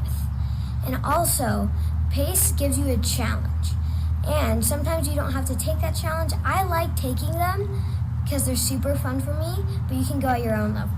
Hi, my name is Lena, and I am a middle school student with some advanced classes, but others of my classes have been fit to my learning style, which is kind of extending it, and they have listened to feedback. I think kids should do this to self-advocate for themselves and make sure that they can get learning that's right for them. Hello, my name is Ryan Anderson. My elementary school held the PACE program, and I benefited from the classes and in-person instruction. Transition into my middle school lacked the clarity and opportunities for some advanced classes. I ended up behind students from other middle schools who benefited from having advanced math classes and language opportunities that I did not have. Now, I'm taking 2 math classes concurrently to try and catch up, while looking to try and fit foreign language classes into my schedule. My finite time will require me to skip classes I could have otherwise benefited from, just to make up for opportunities that were not offered to me in middle school. Hi, I'm Sammy, and I'm in one of the clusters. And the clusters have been so amazing for me with the different students and the different teachers and all the different learning. It's been amazing for me because it's been more challenging and they've been teaching me so many other things. Hi, I'm Lily Lloyd. I am in 2-3 PACE. I have big emotions a lot, but our teacher, Miss Pappenberg, she helps us a lot about this. And if you're in PACE next year, she'll be glad to see you. I wanted to just include that as well because I appreciate how you're always bringing students to the center of your work, and I know Superintendent Barr really has, but I also think that they can really speak to sometimes the things that are really going well and then also some of the things that we need to continue working on. So that takes me to my last slide. In Oregon, the PACE-like program that I was able to help create at my district, we called Kaizen, which was continuous improvement, and everything was really woven in that. And that's also woven into my leadership style, my life. So here are some areas that I think we're really continuing to work on, or we've begun to, or it's kind of that next chapter. So that targeted PD work around, especially UDL, trying to weave into the work that's been done as well. And then neurodiversity is another piece that we've done a great job of identifying those students, but also helping the teachers figure out the best way to support that wide range of students in their classes, cluster and self-contained. I was really excited this last year, WATAG had Emily Kircher-Morris, who does the Neurodiversity podcast and wonderful speaker. A couple of our teachers got to see her. And then I reached out to her and asked her to come for the last, we've had, COVID kind of had us pause, but we've had about 6 years that we've had a local conference that we've worked with other districts. And I reached out when the law changed and said, do you want to pool our resources, bring our teachers together, our administrators? And so we did it again, got it back on track last year, and we're doing it again with her this year. And when I put it out just this week, asking teachers if they were interested to come back, and it's the week, a couple days after school gets out, and I've already got 40 teachers of all different resource teachers, SLPs, administrators. I just opened up to the whole district, highly capable and otherwise, because of that neurodiversity piece. And teachers are really thirsty for it and excited about it. So that is wonderful. I think there's going to be continued work on data. I'm seeing a lot of principals that are really excited about how can we group students and make sure that students are making the growth that they need to, especially those that might be at the edge of what is being instructed. And so they're making individual groups in homeroom and iReady, and I've been working with that, and I'd like to normalize that practice and support that as well. Continuing to expand and build partnerships with the community. I'm really excited. As you can see, the strategic plan is kind of on the outside of both the garden planning and also the more complex garden, because I think a lot of this work that we've been doing has been in isolation the last number of years, but with having that strategic plan and having you help give that vision piece and opening some of those doors, we're just going to be bringing in more opportunities for students into our schools. That new law that I referred to, we are really ahead of most districts as far as having to change practices. We really are very aligned to what's in there, but there are some tweaks and some pieces that are going to take some manpower for proctoring and pieces that we're going to look at and make sure that we're keeping with that new law as well. But it's really a movement forward for the state. And then for both the clusters and for PACE, continuing the support, but it's going to be looking different as far as that more professional learning community for PACE and having them work together and integrating their approach with each other. And then I just did a survey recently to be able to get feedback on the clusters, on PACE, and what I saw especially within the clusters is there's some that are really happy as far as parent feedback and feeling like they're getting exactly what they need, and then some that feel like they don't know what's going on, there's been a lack of communication or really that evidence to see what that looks like. And so I want to dig in and see how we can support that. And I already talked to the principals about that and just making sure we're going forward with that information and share that parent feedback as well. And then making sure we're moving forward together as a team as far as innovative ways to have credit-bearing courses so that we can be thoughtful about access for those high school credits at middle school, or if students are going to have credit equivalencies, those are really equitable across our district in that way, because those really impact long-term plans in college, and then working for more options for rigor and opportunities at secondary. So with that, I will invite the rest of the team back up because we will have open questions for anyone and everyone. Thank you so much. Thank you. That was excellent information. So I think everyone's been taking notes. Just open it up. I know. How do we want to kick it off by category or by person? How? I'm going to do Title I. You want us to start? Maybe we'll go in order then of your notes. All right. Oh, yeah, I think category might be helpful, if that's okay. Sure. All right. Let's start with Title I. David, did you say you had something? Yeah, well, first thing.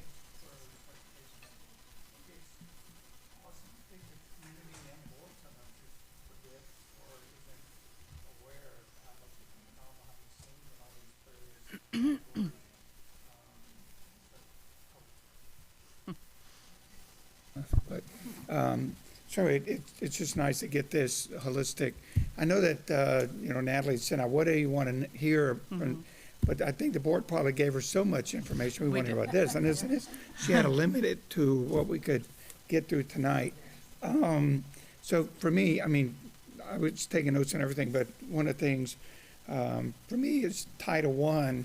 I get a couple questions, is maybe more than a couple, but as far as Title I know that's money that comes to school districts from the federal government primarily, based on, free is based on what, 135% of the poverty level, and then 185% is reduced or something like that.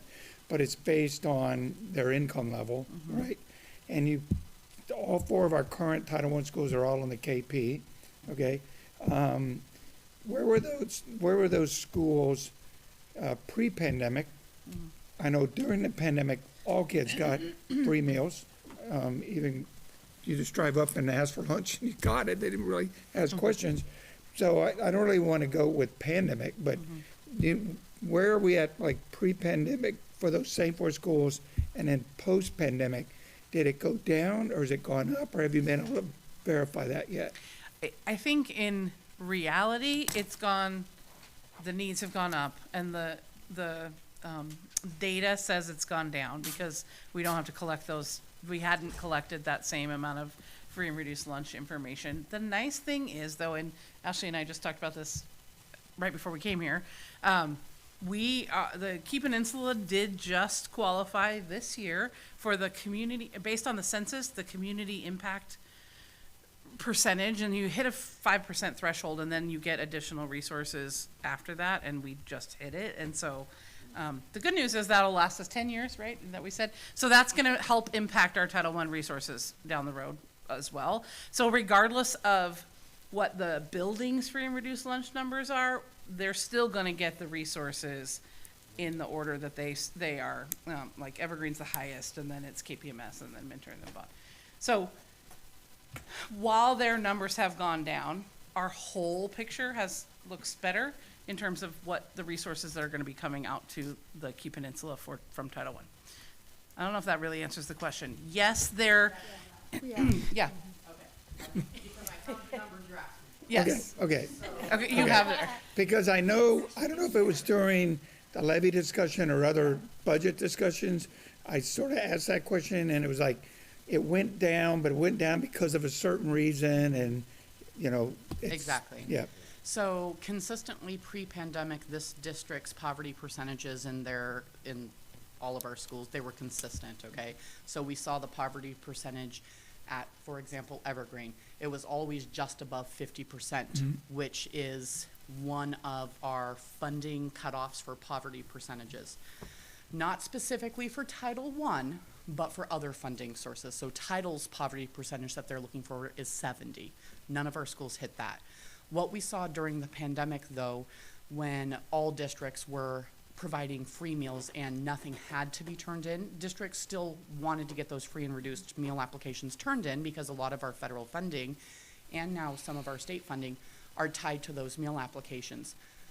What we saw across the state is a decrease in the forms being filled out and completed because there's no advantage necessarily to filling that out from a personal family level, because your kids are going to eat for free regardless of whether or not you complete the form and send it back in or you don't. So what has happened is in our full pandemic year, we saw our reported poverty percentages drop by about 4 to 5% in our buildings.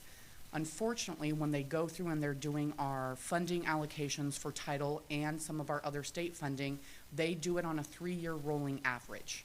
So when they do this on a 3-year rolling average and they did not exempt those pandemic years, it dropped our poverty percentages. And so a building like Evergreen, which true poverty percentage right now is technically 55% as of this moment, they dropped down to their 3-year rolling average being 49.6%, therefore losing the additional funding that they had received in prior years by 0.4%.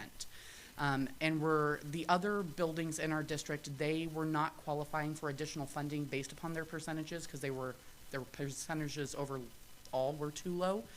So where we're seeing the greatest impact is specifically in that building. But district-wide, we did see poverty percentages drop about 4 to 5% per building, only because of those applications not being submitted. Yeah, I would have thought that some of the poverty might have gone up due to people losing their jobs during the pandemic. And so by not turning in forms, or, you know, maybe the data was skewed. So I was just curious about that. That's what the census data picked up, though, Yeah. which was a perfect timing for a lot of school districts, is that every 10-year census, that's what qualifies us now for this additional title funding that we have not received. In all reality, I was going back and we've never received it. So She goes, is this what happened here? I know, I was like, oh, I like Wait, that. yeah, but, sorry, I guess I asked a strange question. Okay, and then I know there's two types of title money. Title I money that is targeted Title I that has to be spent on a specific kid, okay? And then school-wide Title I money. Are all 4 of ours school-wide? They all have gone through the school-wide process, and they've been operating as school-wides for at least as long as I've been around. Okay, so what's the minimum threshold to qualify for school-wide? 35, and Minter was hovering right around there. Yeah, So yeah. we might need to do a waiver because that has been so fluctuating, but we Yeah. can do a waiver for a year and make sure that they don't have to go back to a targeted assistance model for that 1 year, because they probably will continue to go back up. Right, and then Title I money requires them to do research-based strategies. Evidence-based practices, yes. Do those 4 schools, each one of those schools identified their own need for what they wanted to do internally? Yeah, that within they do their- a needs assessment every year, Yeah. part of their school-wide plan. Yeah, so my question is there a Title I coach that helps these school staff determine how best to spend their Okay. Yeah, I mean, we used to have a person that was funded out of our department that did that work more intimately, but I am their go-to, kind of talk them through some brainstorming ideas and looking at their needs assessment together and helping them to write their plans, yeah. Okay, and then for you, as far as Title I, to be able to help them with research-based strategies, what kind of PD do you go through to help you stay on top of that? Okay, I used to go to the, well, we have a network meeting every once a month, and as many times as I can attend, I'll attend those. That's from the state level. They have folks that put their Title I state folks go and put on a webinar or a meeting for all of the directors in the area. And so I attend those as many times as I can. I haven't attended a Title I conference in a really long time.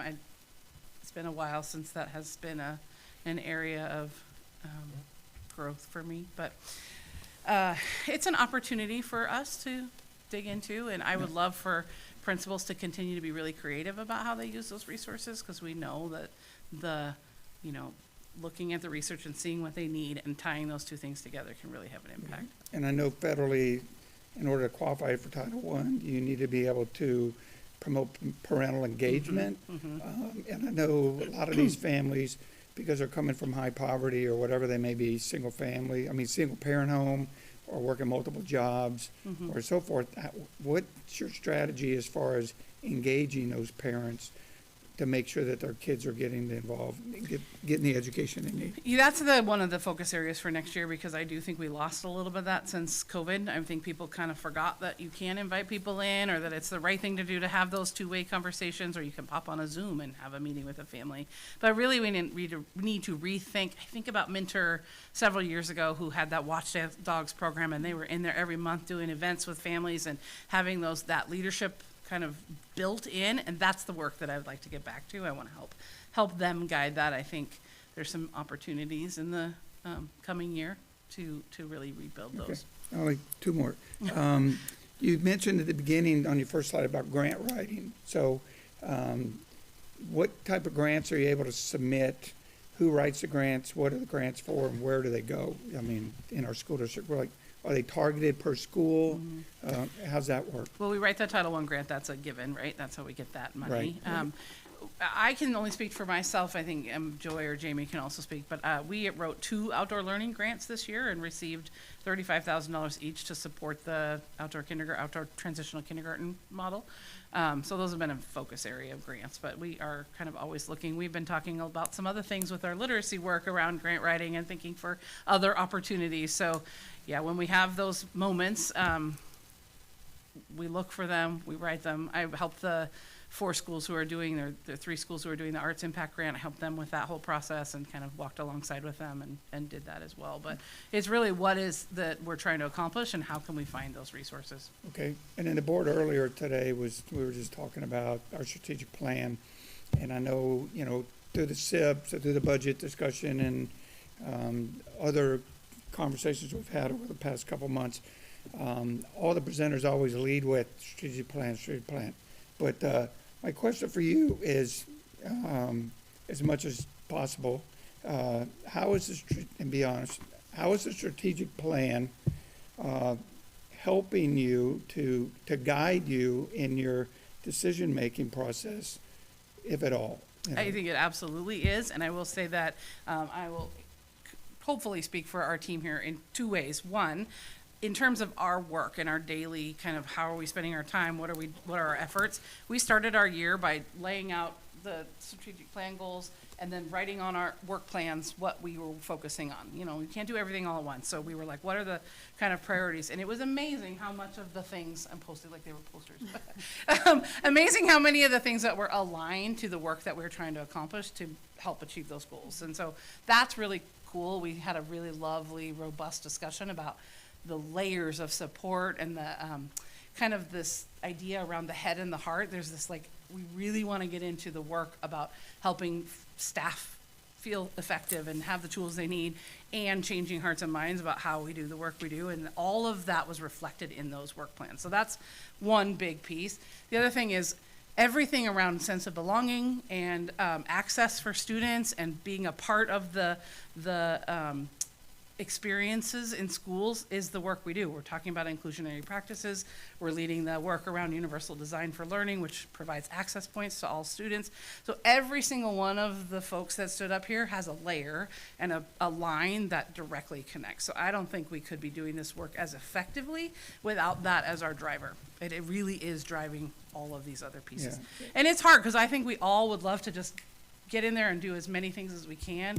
And it's kind of, go slow to go fast so that we can really build those foundations and get them done, get them right. Because I know in the corporate world, sometimes you might get deck plate people, but the senior don't buy in. Mm-hmm. And in this case, for the strategic plan to be successful, we have to have all the buy-in at the schools and within all the staff. Mm-hmm. And I just want to make sure that we're doing the right things to get complete buy-in from the schools. And it is important that all of us know that we have to support what's happening out in the buildings because we're not there. We're not the ones delivering the instruction. We're not the ones, standing in front of the parents all the time. So we have to make sure that we're engaged and part of that work. So we're walking alongside the principals and the teachers that are doing that work. That is, I will say I'm super proud of this team and the work, just thinking about the impact that this group has. I should stay this way because these ladies are over here too. The work that these folks do every day is so powerful for making sure that kids feel like they belong and that they're having access to really high quality instruction. We're not there yet. We know we're not 100%. We know that, but we are working towards that. And I'm seeing really exciting things happening, and these folks are really doing an amazing job of leading that. Thank you. Appreciate it. Are we still going on me? Okay.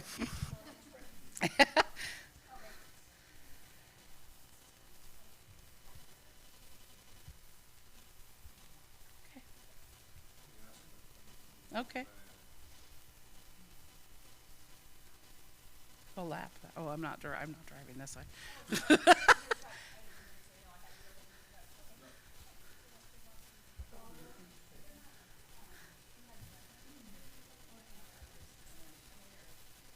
Stand over here. Okay, well, come on up, guys. Well, first, just a comment. Thank you so much for the presentation. And it was a lot of information, but I love it. It's always so good to be reminded why I love public school because of just the myriad of students and families that we serve. And it's always just cool to learn about new things every time because many of these programs I can't begin to know all the details of. So thank you all for the presentation. My question is about ML. The first one that comes to mind. I was recently talking to someone who is an ML teacher at I'd say a high poverty school in the Denver area, and she was saying, a high school, she was saying that they are required to do home visits, and I have never heard of such a thing. And so I was wondering if that's something we do, or is that common? It's a controversial practice. Preston and I were just talking about this at our. I had no idea that was something that went on. Yeah, when I worked in Yakima, it was a practice that we did with all families, not just our multilingual families. It's a very strong practice if you want to really learn about the life and culture, because, you know, we're talking about language, but really we're talking about culture and family and history. It can be insensitive, and it can be a dangerous thing to embark on, but I think if it's done well and it's done in partnership, I think that would be a great way to go. Like I said, this year is definitely for me, building relationships, building trust, and then feeling out our families and letting them guide us and really letting them inform, do they want to do this with us? It should be done in partnership, not the power structure coming into someone's home. It should be really done as a collaboration. But yeah, in some places, it's absolutely standard practice, but it's not something I think historically. I'm looking at you, Lisa, because preschool has done it. Yeah. Before COVID, yeah. It's definitely a system thing. It wouldn't be done in isolation within my program. This would be something that we would do. We would look across departments and really analyze what we would want to do. All right. Well, thanks for clarifying. Yeah, I've never question. heard of that, and so thank you. Yeah. Someone else can ask.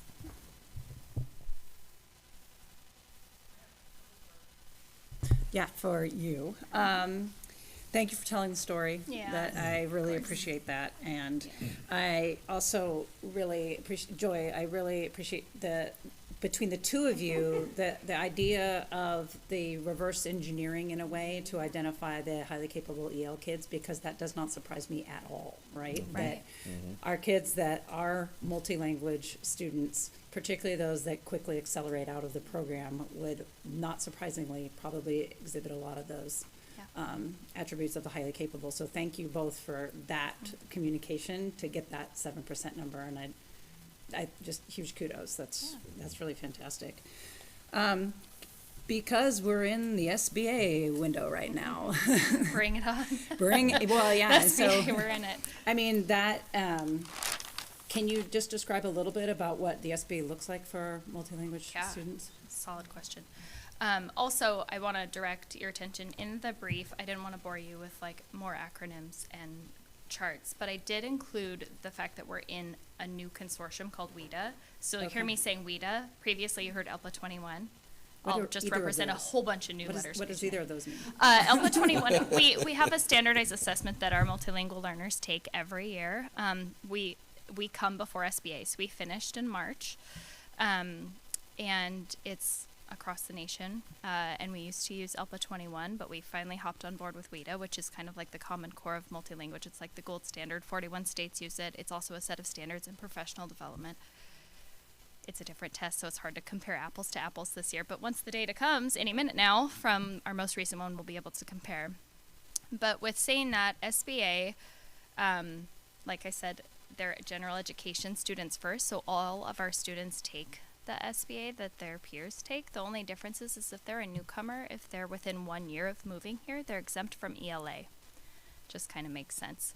There are slight accommodations for the most part. They have to have a 504 IEP to have the more intense accommodations. But if they are literate in their first language, like for instance Spanish, they can have parts of the test in Spanish if instruction matches that. We don't want to test a student in a different way from how they learn. So if they're not getting scaffolded instruction in Spanish, we're not going to really put a Spanish test in front of them if that's not how they're taught. It really depends, like kind of how Joy talks about how we look at each individual student. That's kind of how we go about the SBA with our students. I can see that's a challenge. I'm learning, through my own kids, kind of what the SBA looks like and the experience of that, and it's tough. And particularly, I'm glad you mentioned math, and it's interesting because, as we all know, we teach math, and math is very different now, looks different than when we were it. And for example, I'm not surprised, but this comes to a head when math now is so heavily language-based. And the kids are getting, even in third grade, they're getting complex word problems that they then are being required to answer with words, right?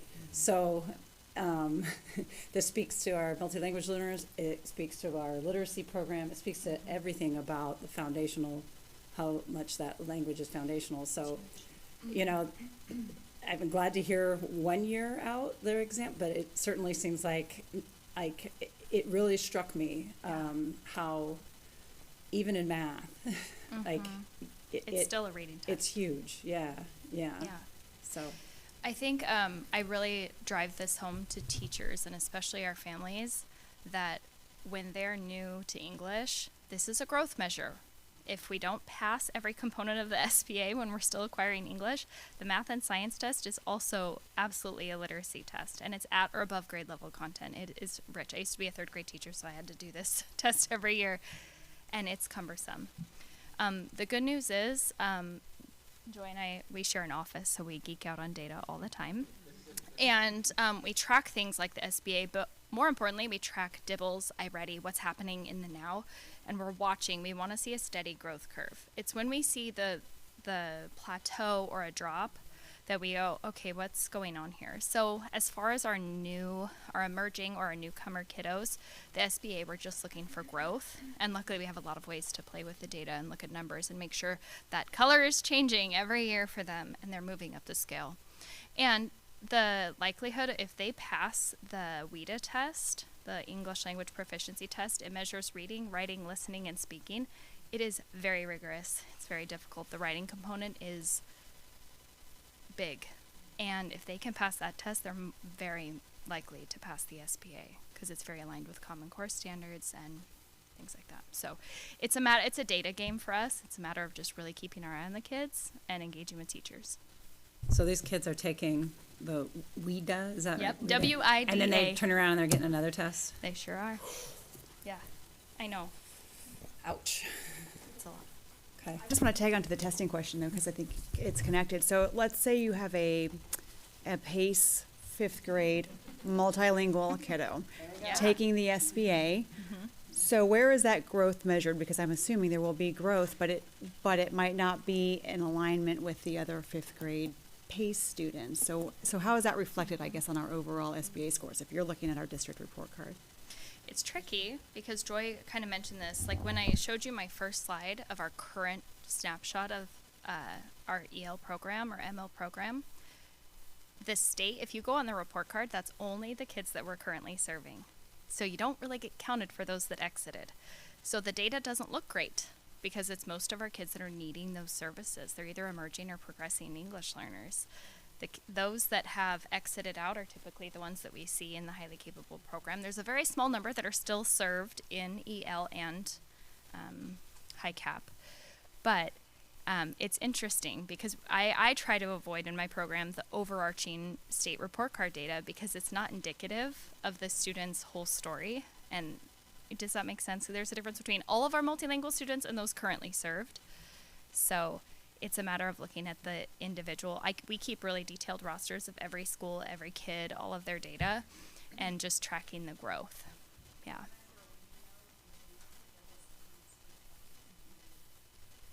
Yeah, if you take a look at the brief, I put in everything from this year.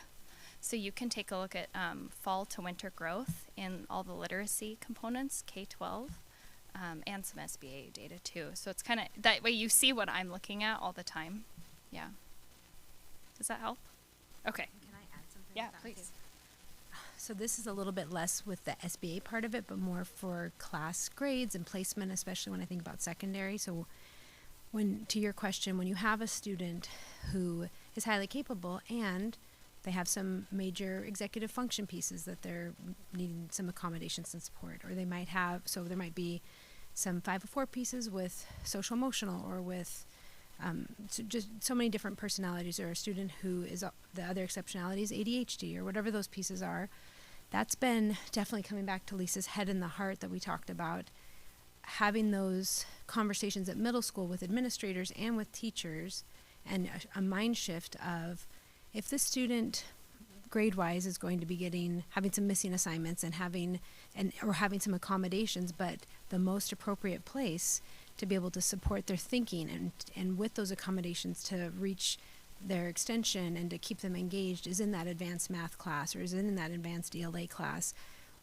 Let's make sure that we make the right placement with the supports versus having like a blockade to that or expecting that that our classes look like a little mini AP seminar class for second graders, or that our advanced classes are all just well-behaved, high-achieving students. That there's really a wide diversity of the way that when you think about the intensities, we want a class that Einstein would have access to, who also would need some reading supports, but would be able to, blow us all away in math. And so looking at all of those students very individually. And so sometimes that's been a shift in practice, not just for the identification, but also for the supports. And then it's also a shift in how we look at the data of, like we had a student a number of years ago who was, like on an iReady measure would kind of blow it off. But it was a student at second grade could sing every single line of Hamilton perfectly and tell you the history interwoven, and that student needed to be in that. He was then at the time at middle school, but because he wasn't blowing the top off of this, just looking at the data of an SBA, a principal or a teacher could say, oh, this student can't be in there. This is an access point where there's that kiddo needs to be able to run. This is a cheetah. It's just kind of a quirky jogging sort of a cheetah. And so making sure that we do a nice job of finding those kiddos and making sure that, because they always have belonged in those classes and a lot of times they didn't have access, but then we also have to change the classes. That's part of the idea, I think, around the garden piece, is thinking about that it's not, you don't get mad at a plant for not growing in an environment. You think, oh, is this not the right light? Do I need to give it a different soil? Do I need to shift that? And that's a lot of times how we as student services support the schools is they all are general ed students. They all need that basic access, but sometimes we have to be the ones to help be on that team to say, have we tried this? And think about this, and here's a great accommodation to help them be able to reach their potential.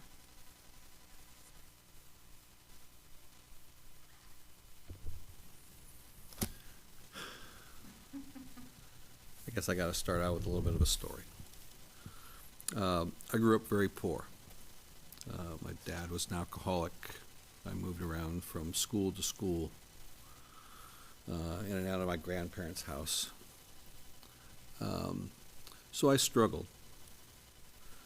When I hit 5th grade, I had a teacher that, and I think he lied to me. He said, wow, you're doing really well.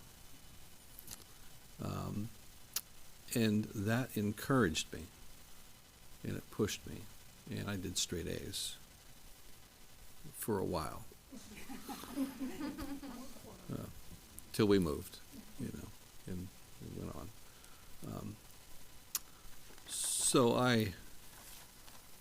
And back then we didn't have a lot of these programs. So I just want to say, wow, what you guys showed us tonight was amazing. I'll never remember all the acronyms. But as I grew up, I really learned to pay attention to what was going on around me. And so I think that's what really I credit with my success, was paying attention and then understanding the psychology of what happened to me at that time. And so I've played the same game along my life.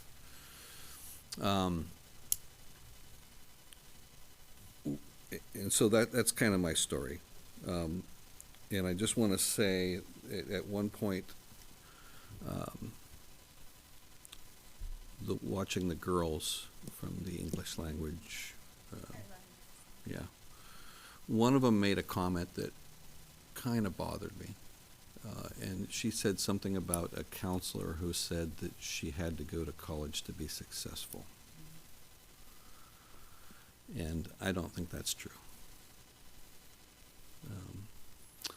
I've watched people in my family who I never thought I'd go to college. There was no way. My aunt went to college. she came out and got a job selling real estate and then never went back to the chosen thing, and so she had a big debt for college. I just think, and I understand the dynamics. You all have gone to college. And so that's the route you know. 43% of the kids coming out of high school will go to a four-year degree. Only about half of them will complete their four-year. So we got 80% of the population out there that's surviving without college.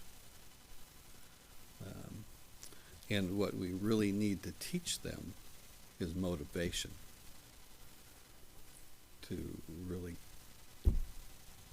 go in, and if you fail, you get right back up and you do it again and you do it again.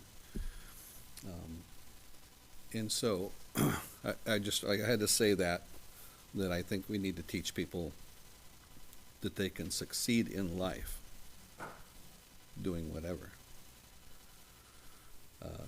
I know some of the special ed kids that have gone through your programs that are, working at Safeway or whatever, but they've got a job. They're succeeding in life. They're doing something. And so I just had to make that comment that we need to also encourage kids to just get out and do life. I agree with you. I think our job really is about creating systems that allow for options. So Yeah. whether she wants to go to college or she wants to Yeah. go to be a electrician or whatever her path is, it's Yep. our job to create the opportunities to let Yep. that happen. And so Yep. that's, I think every one of us, Mm-hmm. make sure that we get things out of the way so kids can have those options. Right. Yeah. Yeah.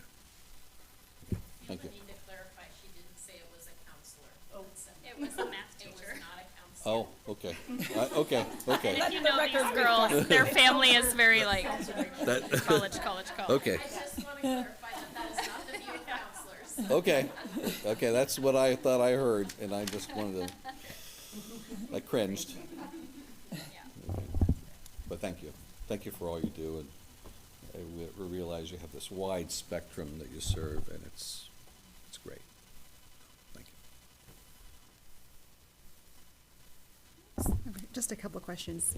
Jana, I wanted to call you up. I have a question. You mentioned, let me get to my notes, a goal of moving 80% of our students, special education students, into that LRE 1 category. Yes. So I assume that's going to require additional supports in the classroom for the gen ed teachers. Can you just talk a little bit more about what happens? Not necessarily. Okay, so tell us how we get So there. part of the Universal Design for Learning and our inclusionary practices work is to be able to provide the professional development to fill the toolboxes of the teachers so that they are providing instruction that's accessible for all students. Okay. We're also looking at, especially at the secondary level, doing co-teach models where you might have a special education teacher and a general education teacher teaching a collective class of students together. Great. So that's expanding the support that students on the borderline might receive, as well as supporting students in special education to have greater access to the general education curriculum. We also are tapping into some of our teachers who hold dual certification, general education as well as special education certification, and being able to push students into that environment where they are already, using their strategies, to support students, and so making sure that the right students are placed in those classes as well. So it's not always about providing extra staff to support a general education teacher or to support a student necessarily in the classroom. It's about doing it in the right way so that it's more accessible for all students. Okay, so I think Jamie, it was you who mentioned that sometimes the way we teach a student who would have a specific need, like a multilingual learner, actually is beneficial to all students. So is that the same model? Absolutely. There are some basic teaching strategies and structures and systems that can go in at that tier 1 level and that multi-tier system of support that benefit all students and provide all students with access. And a lot of times that limits and it eliminates that barrier that's holding lots and lots of different kids back for lots of different reasons. And once you eliminate that barrier, then there sometimes is not a need any longer for specially designed instruction because every student is getting what they need anyway. Excellent. I would say that's the heart of our universal design and inclusionary practices work, and Jennifer sits on that committee with us, and it's really exciting. I think on the 25th, we're coming back again, are we? I don't know, to do a presentation about that. And so you'll hear a little bit about the work that we've done all year. That really is the heart of what we do every day. Excellent, thank you. Can I ask, while you're up there, Jana, you just talked Sorry, I about, stepped away. so it's related to that 80% goal. Did I hear you describing a blended program, or is that different? Like, when I say blended program, I mean one in which, like, even, it's not even necessarily, it doesn't look like a general ed class. It's more of an intentional bringing together of kids that may be not in a general ed class all the time, and, you know, that side-by-side model you just described. The co-teach model. The co-teach model, thank you. Yes. Is that what you were alluding to? The co-teach. Yeah, is that similar to my understanding what a blended classroom would be? It could be. Okay. Mm-hmm. All right. Yeah, because I think, you know, again, and I've shared this story before, but I can't share it enough, I think, about the experience of, you know, family members up in Shoreline, and, like, again, to get out of the thinking that a co-teach model is really geared towards benefiting the children with special education, is that those benefits flow two ways to the general education students and what they learn from their peers and from their classmates, and why. I mean, to me, that's why it's so important, right? Those soft skills, those social emotional skills that you can't get from a worksheet. You get those from your peer-to-peer interactions, from your being exposed to teachers who are deeply immersed in that. It's a general education student, you would never have had that teacher before, but now you do for part of your day. So if that's what you're looking for, I am all for it. Thank you.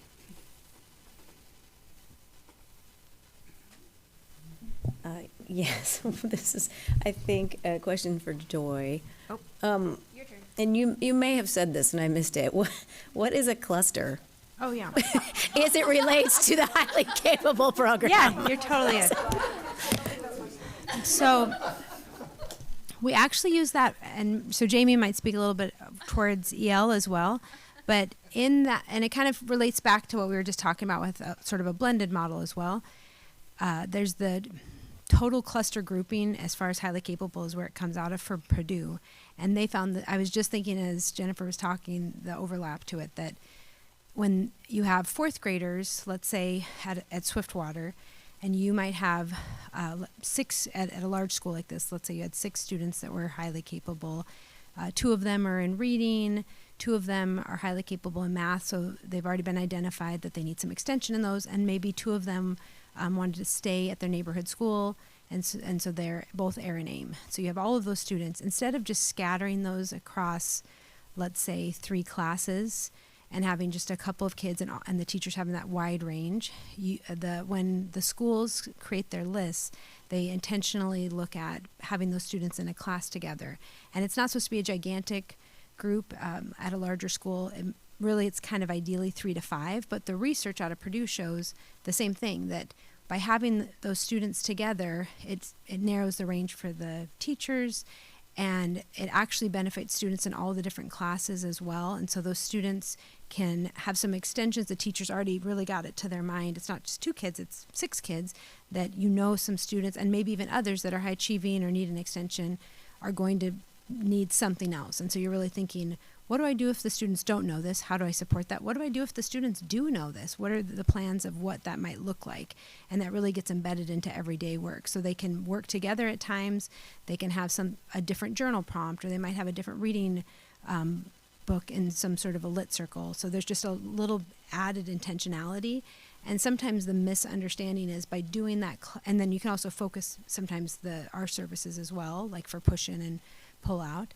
But then on the other hand, it's not just benefits for those students, it really does benefit actually a whole school that uses that model. And so in 2nd grade through 5th grade at all of our schools, all 10 of them, we are intentional about those students being with a teacher that has some additional training in highly capable services. The teacher has access to, over the years, different pieces like Birdseed TV has some really great extensions. He's a wonderful national speaker on highly capable, and he made a student-facing and teacher-facing PD program. And then so it's not just putting the students together, but it's also helping support the teachers with strategies and with resources. Thank you. That's great. I didn't realize we were doing that. Go ahead. Well, my last one is just really for all of you, maybe not as much Jamie, but, and again, I am not looking for a detailed answer, just a super simple, what screening for anything. Well, one of you mentioned, I don't know if you called it a standard screening, or to me that would be like when I was in school when they tested your hearing or something and all the kids went, one at a time. Well, not that, but any other, whether it's, anything, an IEP, ADHD, high cap, anything like that. What drives the process? I mean, if you start all the kids at this, and then is it the teacher notices something, and then what happens? Just brief synopsis of a screening. So we have what we call universal screeners, a variety of those throughout our system that's test math or reading or behavior, panorama. You've heard that term. We've talked about that before. So those are universal screeners. Every single student gets those. And then after that, the teachers look at the data and they say who's kind of popping in and out. So that's one layer to that. Additional assessments may be done after that. For reading example, they'll do the Dibbles assessment and then they'll say, I need to dig deeper and find out what's going on. That's kind of the tier, and then those interventions are designed after that. I think maybe you were talking about when Brandy was talking about the child find screening. Was that more like it? It could have been, but this is more really along the line of what I'm wondering. So then once that is learned through those assessments, then what happens? Then the teacher contacts the parent, or how does that Well, work? that is actually what we have been spending our time with the middle or the elementary folks the last couple of days, is really talking about those systems of what happened, so that really clear cycle of intervention. So in September, student takes a Dibbles assessment, the teams gets together and they look at their data and they say, these 4 kids are really struggling. I need to dig in and figure out what's going on. So as a team, they start that process and then they dig in and do a little bit more. Ideally, the teacher delivers the interventions because that's the best person to deliver it. They know the student, they know what they taught them earlier in the day, they know what they need additional support in. That's the kind of tier 1 and a little bit above that tier 1-ish, tier 2, beginning of tier 2. And then once we've had that cycle of intervention, hopefully the teacher is talking about that with the parent and they're saying, gosh, in fact, we recommend that they do, but we're not there yet in terms of our system fully. But they're saying, gosh, we've been doing these interventions and we're not seeing a lot of growth. We're going to do some more. We're going to dig in a little bit more. We're going to try something new. We're going to try that for 6 to 8 weeks, and then we're going to come back and have some data. And there's some cycles that we want people to go through in order to do that. So then we're not just saying, this student didn't make progress. They need to go somewhere else to have their support, or they need a special education evaluation. We're trying to avoid, just that direct kind of pipeline to that. Does that help? Okay. Lori, to answer your question, for multilingual services, it's very different. There is a link to our service flowchart that gives you a really clear delineation. But if a family answers on their home language survey, it's one of the last parts of the enrollment. There's a series of questions that matches the state requirements. And if they answer anything other than English as what they speak at home, what their child first learned to speak, that automatically, I get an automatic email, my team gets an automatic email, and we screen the student using the WIDA screener, another acronym. That informs us. It not only gives us great reading, writing, listening, and speaking data on the student right away, and it's kind of a fun assessment. It kind of feels like a game to especially the littles. That informs service, if they qualify, most do, and then we inform, of course, the teachers and build the plan on that. So ours is a little more cut and dry.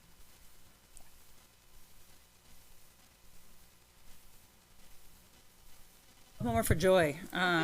Since we're talking about universal screeners, I'm really happy to know we've been doing this for a couple of years now, right, for highly capable.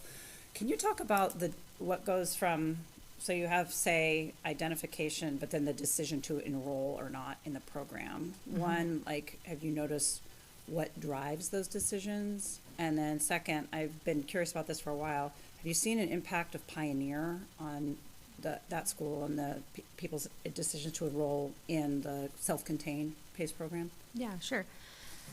So, as far as, I think just to make me understand the first question, between the families getting the options, we have like open house nights. So, Is that- right, so, the talent scout you talked okay. about, so all right, I asked too many things at once. So let's just talk about the first one, which, you talked about the multiple ways in which children can be identified, right? And one of them is, the parents can refer. So I'm curious about that one in the terms of, anecdotally, it seemed to me that there's a pretty high correlation between kids who are referred by their parents and their parents being really intimately familiar with the program, buying into the benefits. They themselves were probably highly capable, right? Like coming up. And so to what degree, do you see those are the kids that are getting in, or that are being identified, screened, and then enrolling? And then how many of them are just sort of like the teachers and staff are identifying and encouraging them to take the screeners or do these measures and then enroll? Okay, sure. So I think just taking a step back, a couple of things. It's pretty multi-pronged approach. Part of it is we used to have a universal screener actually in kindergarten, right when the laws came out. And so they did the COGAT screener, which was like paper pencil with kindergartners, as you can imagine, in November. And so Lisa and I, both having developmentally appropriate background with early childhood, were like, let's talk through this. And we talked to the teachers and worked through the fact that we could add the K1 picture book-based screener that's written into the frameworks of both kindergarten and first grade. That's something we got from Evergreen, where in kindergarten and first grade, not only are we differentiating and extending, but the teachers have 2 picture book-based screeners that are hands-on activities where they're supposed to be taking anecdotal notes and looking for some of those out-of-the-box things. And it's really a great way to educate our K1 teachers. And they've really said, oh, I never would have thought of this student. And we did a lot of work in the first couple of years around that, especially. So that's one avenue that they're big advocates, and sometimes they will be referring in those early years. The state about 2 or 3 years ago asked us to start to track who initiated the referrals, because we have parents. Yeah, we have parents that do, we have teachers that do.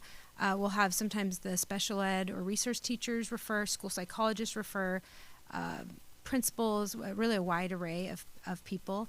And then with the screener, that's essentially an auto referral from the district office. So we screen we moved it to second grade, and then that K1 is more of a hands-on active, but a universal screener of the COGAT in second grade. And then we also do that data dig in 5th grade as well. And then things like the WIDA piece that I talked about. And on the other flip side, kind of like you said with reverse engineering, I've worked with the school counselors and gone around to all the counselors and really helped do a book club and do presentations to help have students that were on their radar realize that maybe these behaviors you're seeing are actually some of those asynchronous behaviors of highly capable, and that really helped them be an advocate. And then on the flip side, worked with the school psychologists, both the leads in the past, Julie Poole and Carrie Alshire, as far as thinking about when you're starting an eval in special ed and you're going down this direction because you're seeing this piece, if it's appropriate, let's think about a WISC or let's think about a COGAT. And so we also get a number of evals and referrals from that. So it really isn't, I think, in a limited scope, and the reason that law came into place is there's some places where it's like you said, if you know, and there's very few students, and it's kind of a thing of privilege, and that's just not the way we've done it since I've been in this role. It really is multi-pronged, wide rate, and I would definitely we have a lot of people that, I don't think any of those are like, that's the pocket that it comes from. It's higher probably identification rate on the eval from special ed and on the WIDA versus a lot of people might think they don't have any other point of reference. They just have their one kiddo, so they might think that might be what highly capable pieces look like, but all their academic scores and their cognitive scores are like right on average and right where they should be and being supported in tier 1. So I wouldn't say that I look at that data pretty closely year after year, and I don't think it's skewed towards the parent referrals over those other pieces. And then I've watched as well, because that's come up before about the Pioneer. I think you and I have even talked about that piece, and I think it's actually from year to year, percentage-wise, like some of the years we'll have 5 out of 6 of the rising second graders decide to do PACE from Pioneer, or we might have 4 out of 8, or we might have, it just really is. And you can really go down and again kind of pinpoint the story and the connection and the reason why. And same with like Swiftwater is another, or sometimes at Vaughan or Evergreen, people will think of themselves really as a Vaughan Husky and they're connected to that school, or Evergreen Eagle. There's just a lot of personal reasons why people will decide whether PACE is the right fit for their student, or if clusters. And we really want them to both be robust and want them to be options that are viable for families. We don't want to, I think we're really unique that we have both of those. So I don't think one's better than the other. We want them both to be strong, powerful options for our school so that we have a range of services. Okay, yeah, well, that all is fantastic. It's still hard for me to, with all of that said, how we do not have self-contained PACE on the Key Peninsula, and that geography is a very real barrier, and particularly, it just seems to me that's still a big hole, and it's still, it kind of, I still feel like, you guys have done a great job re-engineering the EL piece, so do you have an ability to re-engineer what's going on? Because everything you're saying speaks to the fact that there should be a similar percentage of identified children on the Key Peninsula. That's 3 elementary schools, and that should be enough of a cohort to support a self-contained classroom out there. And we don't have one. A couple of different factors that I'd say. We do look from year to year, just like the track program and the options program and the PACE program have moved to different locations. That's an executive board decision that's been made over the years in different places. And that was one in the last 2 years where it was at a Key Peninsula site for a number of years, but even being, I understand, and I definitely hear what you're saying as far as having that location there too, but I would want to make sure we don't oversimplify by saying all of the Key Peninsula is just one school, that there are ties to those individual schools, especially with Evergreen being, the new built community, that we had that there, and we still had families that elected to want to stay at their neighborhood school when it was at Mentor Creek. And those are also smaller schools as well, just like Discovery. And so I do, again, data nerd, constantly watching percentages and reflective pieces, like Discovery being a smaller school, Evergreen being a smaller school. It's not for a lack of identified students and having those healthy clusters, or having students that are identified for PACE. It's percentage-wise, you're coming out of a smaller percentage or smaller group of students. So it's not that that's not a possibility at some point, but the year before that happened, there were 8 students total that had elected to go to Mentor for that second, third grade class, and we're already trying to be really fiscally responsible by going multi-age 8 years ago, when other districts will sometimes cancel they would come and go with high cap classes because the numbers weren't blended. And by having multi-age or split classes, you have some more flexibility with that. And by pooling the schools, you have more flexibility. And other districts like South Kitsap has 1 location for their entire district, even though geographically it's really large. We have 3. But the year that before that decision was made, there were 8 students, and the decision was there's a point where it's too small of a class to run fiscally responsibly, and so those students that wanted access to that were having to go to Discovery.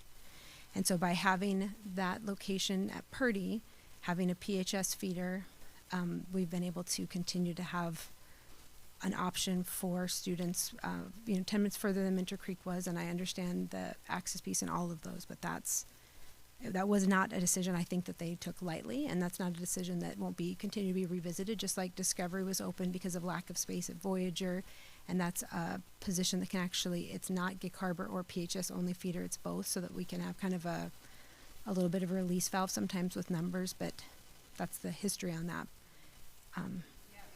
I think there's 2 components, right? There's the identification and then the screening, and then there's the decision to enroll, right? And that decision right there, that goes back onto family and their environment, and that is where, I guess that's where I was going with it.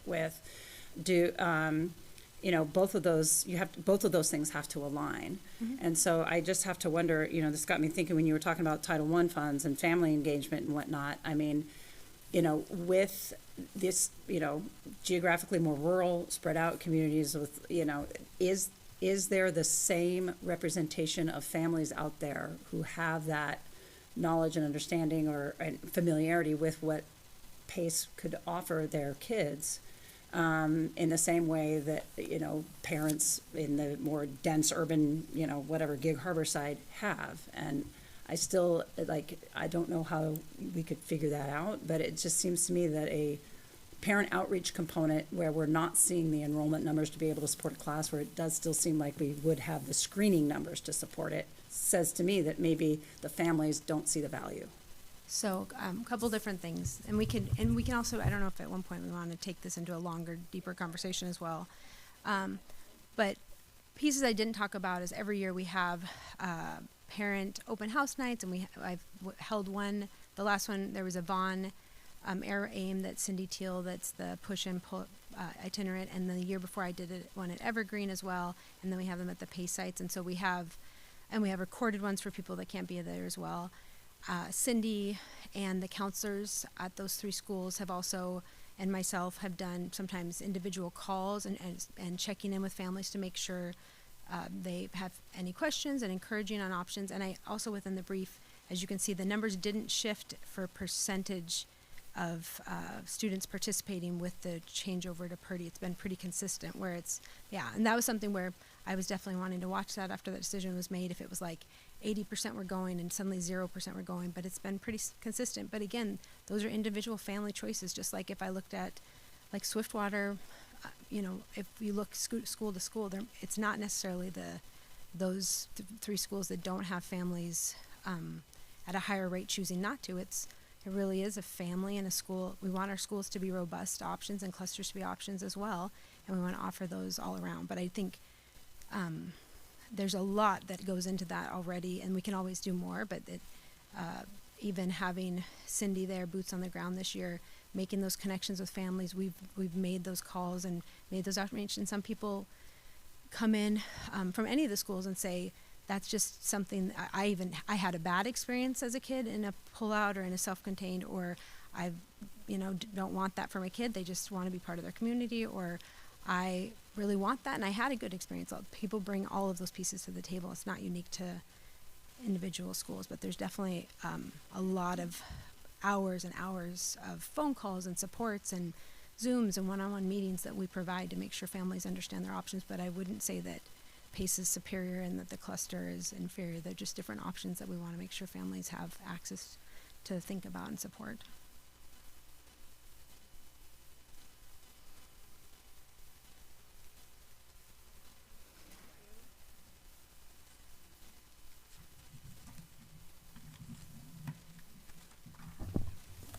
Okay, item 8, old business. There is none to discuss tonight, so we'll roll to item 9, which is new business.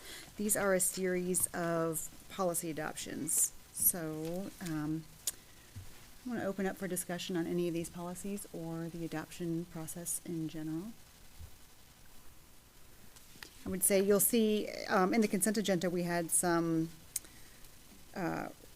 revisions that were updated and approved. And here we have some first reads. So the difference is, in the consent agenda, those that we just approved are policies that exist within our school district that we are required to update. So we have some policies through WASDA that we have to maintain and keep them updated. So those just kind of pop on a rotation schedule, really. So we've updated. These policies under first read are policies that are new to our school district, and they fall largely under those required policies from WASDA. So, any questions on the ones that are in here? When would we be approving these? Doing the second read? Probably do the second read at the next board meeting, so on the 25th. Yep. Approve them after that? The second read is the approval. How about I've read them briefly, just scoured them. Yeah, okay. With a lot of policies, there is a procedure that is adopted with them as well. Technically, the board does not own the procedure. Superintendent owns the procedure, so we've been working on updating the policy. Some of these are exactly written as they are in WASDA. Some of them we've taken to kind of tweak a little bit. This is something that I've been spending a lot of time with the superintendent and her team. Jennifer has been working on them as well. So You probably won't see the procedures adopted on our agenda, but they will be available on our website because that's kind of the meat of how we accomplish what's written in the policy. So some of these come, school safety and security services, these really jump out of something that we're missing in our policy manual that's required by WASDA, and also it's a follow-up to our security audit that we've done. And there are some references in this policy to other policies that we didn't have as well. So that's how the selection came to be on this agenda. Yeah, now can you talk to an understanding that the procedure kind of follows and supports the policy? How we get informed about when those are ready to go and eyes on that. Obviously, we are not going to be approving them, but still it's just sort of a feedback mechanism so that we're aware, like, okay, this is ready to go, and just as a informational piece is timelines or, when we're gonna look at those. I think, best practice is to adopt them together, really. So usually a policy is not going to be ready to be adopted until we have that procedure kind of vetted out. The exception is a couple of things. If they come up on an audit and we're required to do it by a certain time, then we just get the policy in. But the procedure is usually required at the same time. But Preston, if you have something to add to that. Well, I'm looking at Tanya. I mean, typically we do both together, but it requires that my team be able to look at the procedure. Many times the procedures come also out of WASDA, and they do not fit our school district. And so that requires my team to work through the procedures to make sure that they are applicable and appropriate for our school. So you may adopt a policy, and it may take a little bit of time to get the procedure. Compared to if we already have the policy and we're updating and we're changing with WASDA, that would go on the consent agenda unless you pulled it. And then many times we can also do the policy at the same time. Yeah, and I think it's important to remember too that WASDA policies are advisory only. We don't have to do anything that WASDA recommends. It's just we suggest you do this. If it's state, RCW or something like that, then we have to do it because it's a law. But WASDA is an advisory group. So they say, here's the policy, we can amend it however we want, so. Yeah. So this is a large focus of the board right now. This is kind of an area that we own is policy. So going through, reviewing our policy manual, what we have, what's out of date. For some reason, there are some numbers of our policies that don't match what's in WASDA. So we're looking at, do we need to renumber? It doesn't really matter as long as we have them in there, but being consistent and trying to make sure we're up to date. That way, when we hold you accountable to policies and procedures, we have provided you with a good resource to do that. Well, and I will say that Tanya has done yeoman's work in terms of, because this has not been a standard practice in this district for a decade. So There's this one is from 1977. Yes. So I appreciate every policy you do read and pass, and there are more to come. So I'm smiling, Miriam, I'm smiling at you because whenever we look at the series, then we divvy it up, don't we, John? And so we are taking care of the out of date and the need to be updated, and we appreciate any of the pieces that you are pulling out for new business. Any other question or discussion? Do we have to approve first read, or we just put it on here? No, there's nothing to do, no action. Okay. All right, we'll move into item 9.2, board committee reports, specifically committees. Oh, 9.5. Well, it says 9.2, sorry. Okay. Board committee reports. So has anyone participated in committee?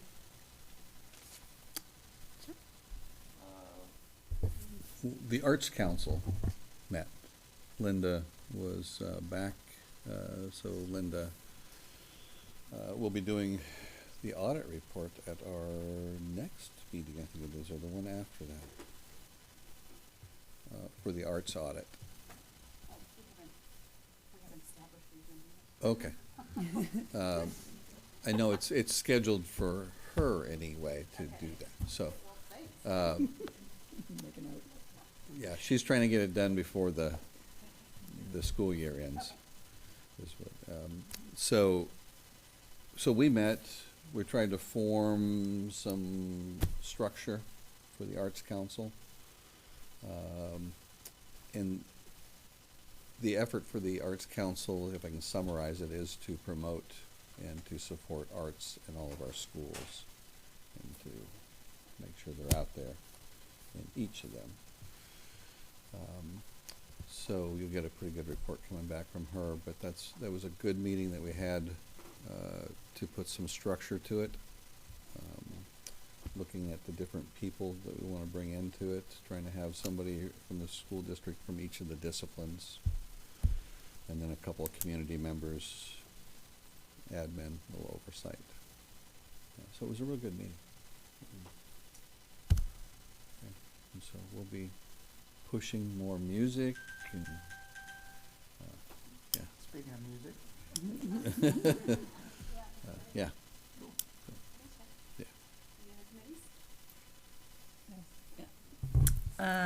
So as Jana alluded to, the Special Education Parent Advisory Committee had their last meeting of the year, and it was great. It was a resource fair. So we had the providers from all over Pierce County who came, and they had tables set up, and so the idea was that parents could come in and find out what other resources exist beyond the walls of the schools and how those interface. And while like a lot of things with I mean, this is the first year, right? So it's still just an awareness that the group exists and the, that monthly education piece. So while the word necessarily didn't get out and have a big, huge parent turnout, every single one of the service providers who was here was really, really happy to be here and really, really encouraging about the fact that this group, it was now existing, and like across the board, really thrilled that seeing this as, the first of a year that will just continue to build and be able to connect with more parents and serve more families. So again, huge thanks to Jana for her leadership with that group, with the parents that stuck through with the guidance committee. And, I know they just met yesterday, that guidance group, to kind of look ahead at what things are going to look like next year. So I'm just really, really excited about the growth that I'm positive we're going to start to see, the momentum build around that group. I had a 4-hour Zoom with the Capital Projects, OSPI Capital Projects Advisory panel. A lot of it was a kind of debrief of the legislative session and funding and the lack of funding around capital projects and, the challenges we face there. And then kind of piled on this last election cycle, no bonds passed in the state. So we're hearing from larger school district, well, large and small, but a lot of the bond planning work that's been going on for a long time is potentially being put on the shelf and put paused on. So it's a big kind of, there's some challenges that the state is facing with, both the larger economy and particularly within school construction and, capital projects dollars for schools.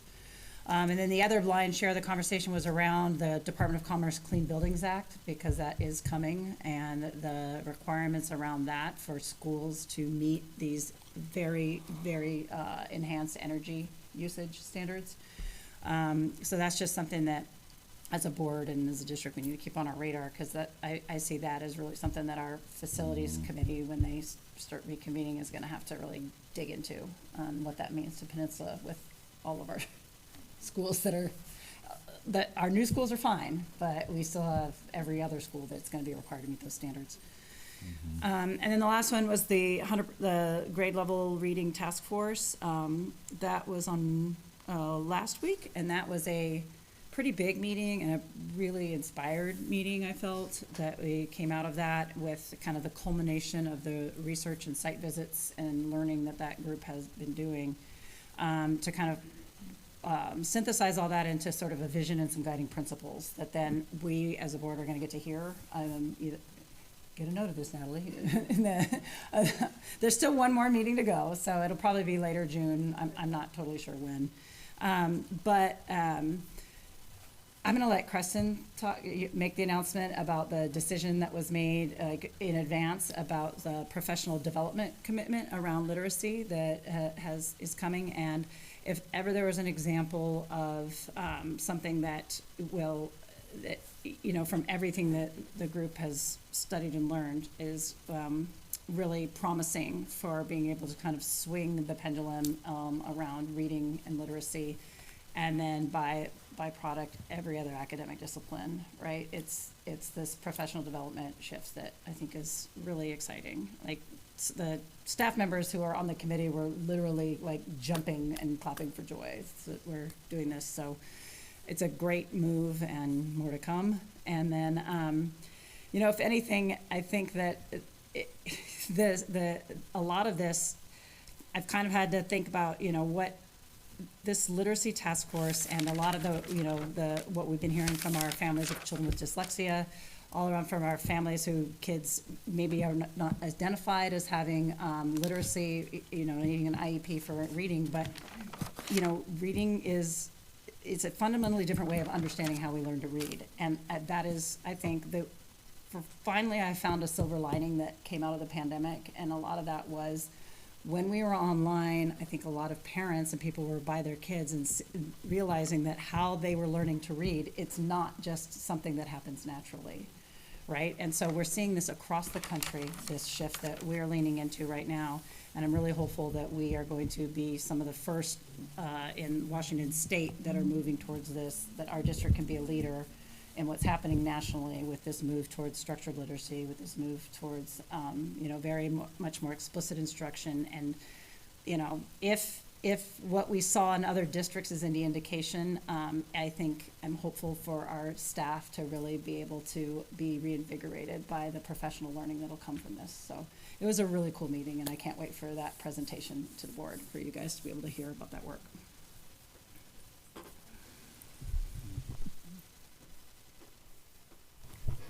Just that the Parent District Council did not meet this month, but I just wanted to do a little PSA for anyone watching.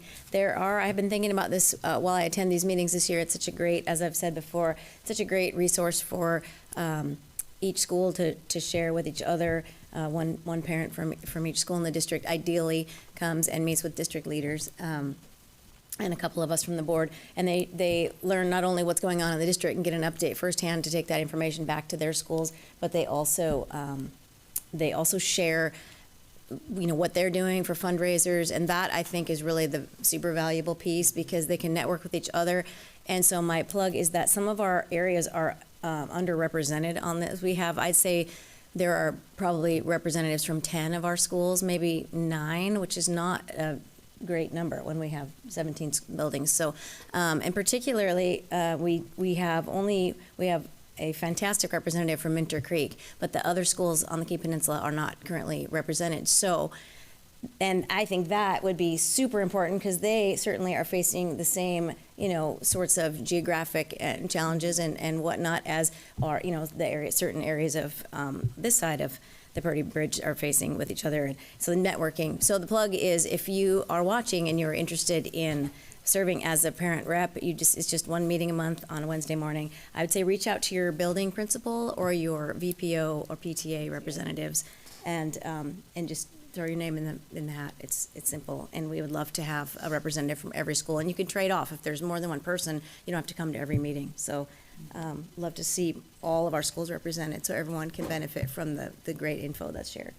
And I think that they could even Zoom as an option. Yeah, I think that is, I mean, I would push to make that an option, because it is, like I say, we only have about half the schools represented, and the information is great, and I just feel frustrated that everyone can't benefit from it, you know, so, thanks.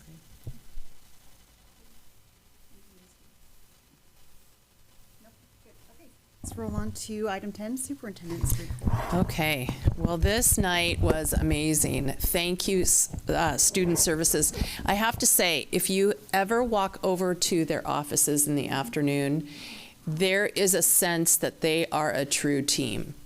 And Becky and Miriam, I'm sorry that you didn't get a chance to speak tonight, but watching all of you work together, you really put the students first.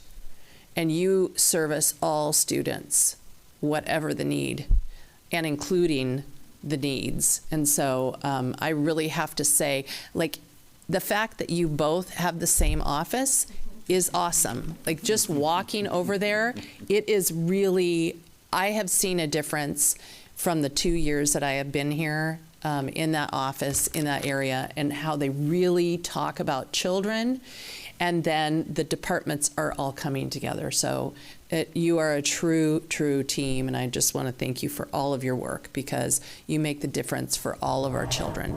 And we're seeing that both in scores, but we're seeing that in families.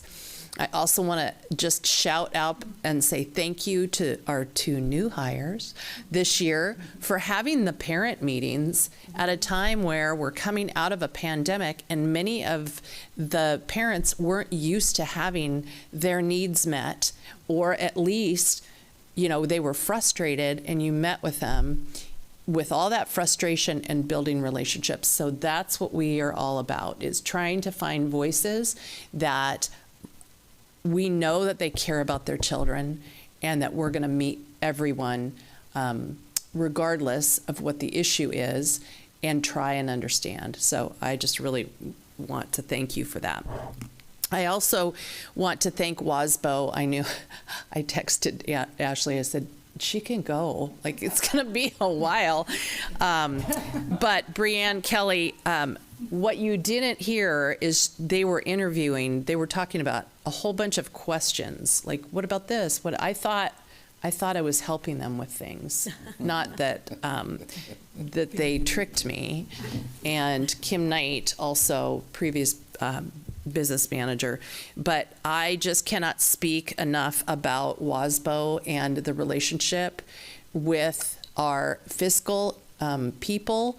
Ashley is always the smartest one in the room about money, and she's always willing to say, hey, like, I have some answers, I have some things, I have some thoughts, and wants to meet so that we can all problem solve. And so I just want to thank Ashley for her leadership, and Jamie, who's not here, but bringing in that team effort and really trying to we have experienced a real difficult year financially, and it could be so much worse if we didn't have the trust and relationship to say, hey, we went way upriver earlier in the year, and to try and mitigate the issues. And so I just want to thank both WASBO and our fiscal agents, because without them, without having a fiscally sound school district, we cannot do the work that we need to and serve children. So next year will be much smoother. We already have a levy, which is wonderful during these trying times for districts. Most of the districts in Pierce County will be going out for a levy next year. This weekend is Mother's Day, so any of you online or here that are mothers, I hope that you have a wonderful, wonderful weekend. I also saw that we had our student board, so we did interviews this week with the student board representatives, and we had 2 of them sitting way in the back, but they left early. They must have work to do. But that was really fun, going to Gig Harbor and to PHS, and we look forward to hopefully Anderson Bay soon, having some candidates. Had the opportunity last week to be a Shark Tank judge with you, Natalie, and Jeremy Nash came out on the top, which was awesome. He had the car, I can't remember the exact, what was it? Pet car? Pet car. But really, that was, the students stood up there and basically pitched their product, and it was just amazing. So it's one of my favorite times to go and watch students, but even to be part of Shark Tank, that's pretty cool. So, and the judges were so skilled. Myself excluded. I just was part of it. But really, we have such talented parents. We really, really do. Yeah. Cool jobs. Also had the opportunity to see our JROTC students in action at the Rotary auction for the Rotary this last weekend. They are such a fine quality group, and I know that, and So this is athletics. So I'm not even going to talk about athletics, but I just want to wish each and every team, many of them are going on, many PR, personal records, just our teams are doing so well, and it's wonderful to see on social media. It's probably the only reason I look on social media is to look at the accolades of things that are happening, but we have some students doing amazing things. Purple Star, I'll let you talk about that, but we will finally have, hopefully, a bill signing next week. Purdy Elementary, as we spoke, they were having Arts Around the World tonight, and Christy emailed me. She said between 100 and 800. I don't know. I think it must have been 800 to 1,000. That's what I'm going with. But I'm going to stop by. Tanya, you don't know this yet, but I'm going to stop by and see them tomorrow to see the work that they still have posted. So I'm sorry to have missed that. Lots of end of the year events. Ashley, I know that you are going to be showing Forecast 5 to the board starting soon. Okay. Next board meeting.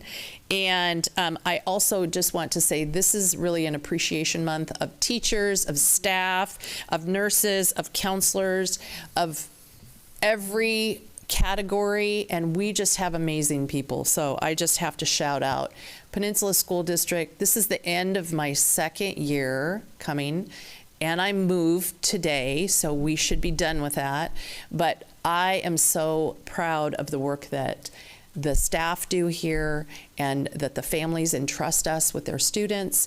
But it has been a wonderful year. So I just want to say thank you, and I'm done. All right, who wants to start for board comments? Chuck. Start down here at this end? Sure. Okay. First, I want to say thank you, guys. I hope I didn't offend you with my comments. So I went to KPMS and talked to the shop class about career stuff.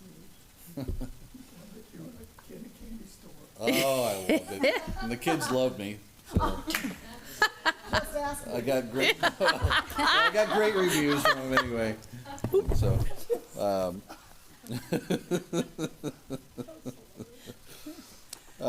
I stumbled into the art class at KPMS and talked to Richard Miller, who's the arts teacher there.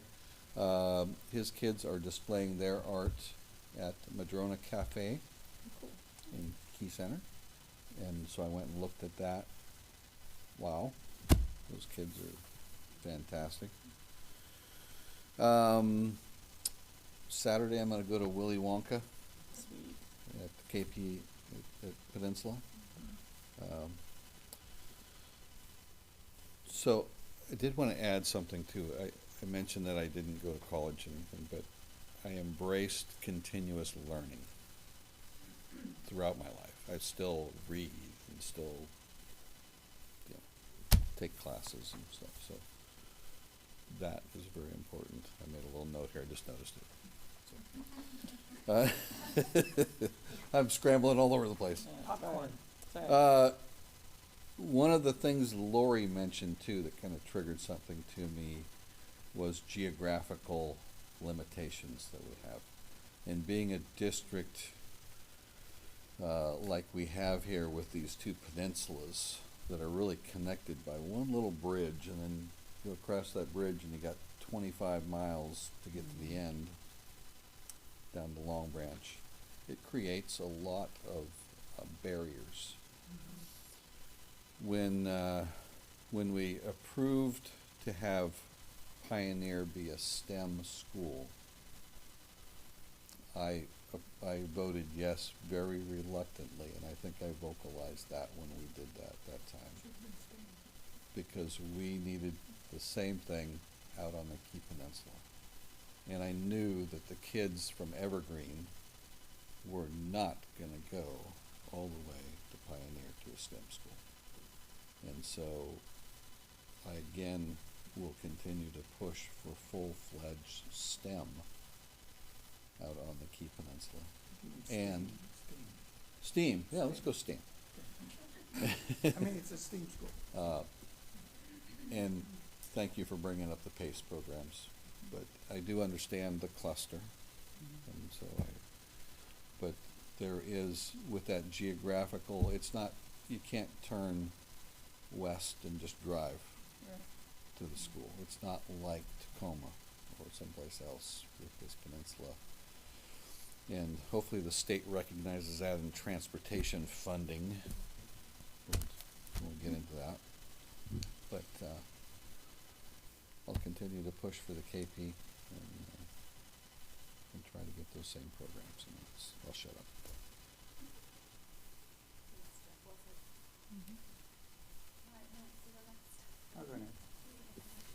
I went in the Navy. You said, let's go next. What's wrong with that? She said, let me get the timer. Oh, shut up. Jennifer took an hour and a half for questions. So, yeah.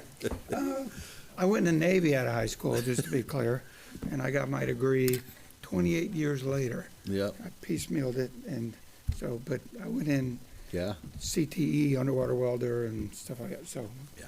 you got a great board for CTE. Yeah. So I'm just throwing my hat in the ring for military, Air Force. So, unfortunately, I've gone to it almost every year for 10 years, except during the pandemic. This weekend, unfortunately, I cannot make it. It's a Living Community Fair at the Cape Penn Civic Center. It's a great opportunity if you haven't been out there. So I'm just tossing that plug in there. Unfortunately, I can't make it this time. Last week, I went to the community table. It's an event. I think we had 85 people there. It's a first-time event that was put on by the Greater Gig Harbor Foundation to raise awareness for child hunger. We had chefs from the greenhouse, fondies, and in the dessert. There was one at table 47. So we had chef donated their time and their food, which was really cool. And the reason I bring up the community table was that, our strategic plan really talked about community engagement, what we can do to engage our community and how we can get them to engage with us. So Creston made a shout out to our JROTC Tidehawks to be at the Rotary auction, but we had 10 of our Tidehawks at the community table. We had some volunteers that had to bail at the last minute, so having our Tidehawks there with the Master Chief, they were in their uniform and they were servers, and they were absolutely amazing. And afterwards, I had so many people come up and say how great it was to see those Tidehawks there. So, great. My dad choked me up. Jeez. Anyway, I just love seeing our kids out in the community. How's that? This morning I attended the chamber forum and got to talk. I got called up at the front and speak on behalf of the school district. Of course, I talked about all the great things we're doing, talked about how busy we're going to be in the next 6 weeks with all the graduations and all the great things we're doing. And then I was able to talk about next week, Wednesday, the 17th, is the Students of Distinction Award. Some of our board members and other members in this room served as panelists for that Students of Distinction program. And so this year we had a bigger turnout than last year. We had a tough time during COVID. But last year we had 85 people show up for the award ceremony. This year we have 182, so a much larger turnout. We even had the 301st Brigade from JBLM sent some of their soldiers to be panelists. So their commander of the 301st, her adjutant, and several of her squad will be at the Students of Distinction, which will be cool at Ocean 5. And the reason I think that's going to be super cool is if we find out before Wednesday, because Creston's going to be there, that'd be a cool announcement to say that our school district got the Purple Star. So just a thought, that'd be pretty cool. So, and our own Dan Gregory is the master of ceremonies for that event. So I look forward to seeing everyone next Wednesday. You have been, what? You do a great job. You do a great job. Yeah. So He's been doing it for years and years and years. He's a fantastic master of ceremonies. So that's it for me. So That's it for you. Okay. have a great Mother's Day. No. Yeah. All right, who wants to go? Ladies? Oh, I'll go. Okay. So lucky for you all, you said many of the things I was going to say, so good. That shortens it right up. Just about we met some awesome student, we interviewed awesome student reps, which is what I was going to talk about. But it turns out anytime you're with students, it's just the best meeting of all. So it's good to be reminded of what the point is, right? The only other thing was just a quick point of clarification. It has recently been asked of probably all of us. There's been some inconsistencies on when our agenda is published for the public before the meeting. So I looked into it to find out why is this happening. And so the requirement is the state requires all school boards to publish their agendas publicly 24 hours in advance of their meeting. So all districts meet on different days of the week, for instance, so it just has to be 24 hours in advance. This district has, since I've been on the board, has experimented with a variety of different things. It used to be on the Friday before and then the Monday before, but as you all know, but not everyone knows, many things go into the publishing of the agenda, because especially if there are slides attached or presentations attached, or you're waiting for a policy to figure out if it's going on this agenda or the next. So it's not always quite so simple as just what items are going to, what topics are going to be talked about, which I think is what a lot of people are looking for. So I would say you can't go wrong with henceforward knowing that it will come out 24 hours in advance, which in this district would be Wednesday. And if we can get it out before that, we will, and we do. I'd say Monday, sometimes Tuesday, sometimes Wednesday. It just depends. So clear as mud. There you go.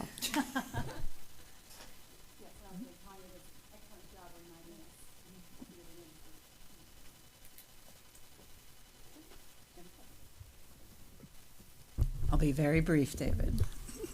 Thank you all again from Student Services. That's a ton of information, and I think, Lori, when you said this really is what makes public school the rich and varied experience that it is the work that you guys do to enhance and support on all over in the diamond.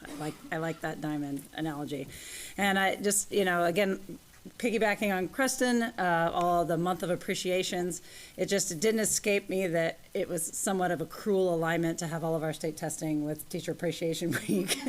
I don't know how, did that happen last year? I guess it did, and I'm just aware of it more this year. So it's it's a tough time, I think, for a lot of our educators and certainly for a lot of our students.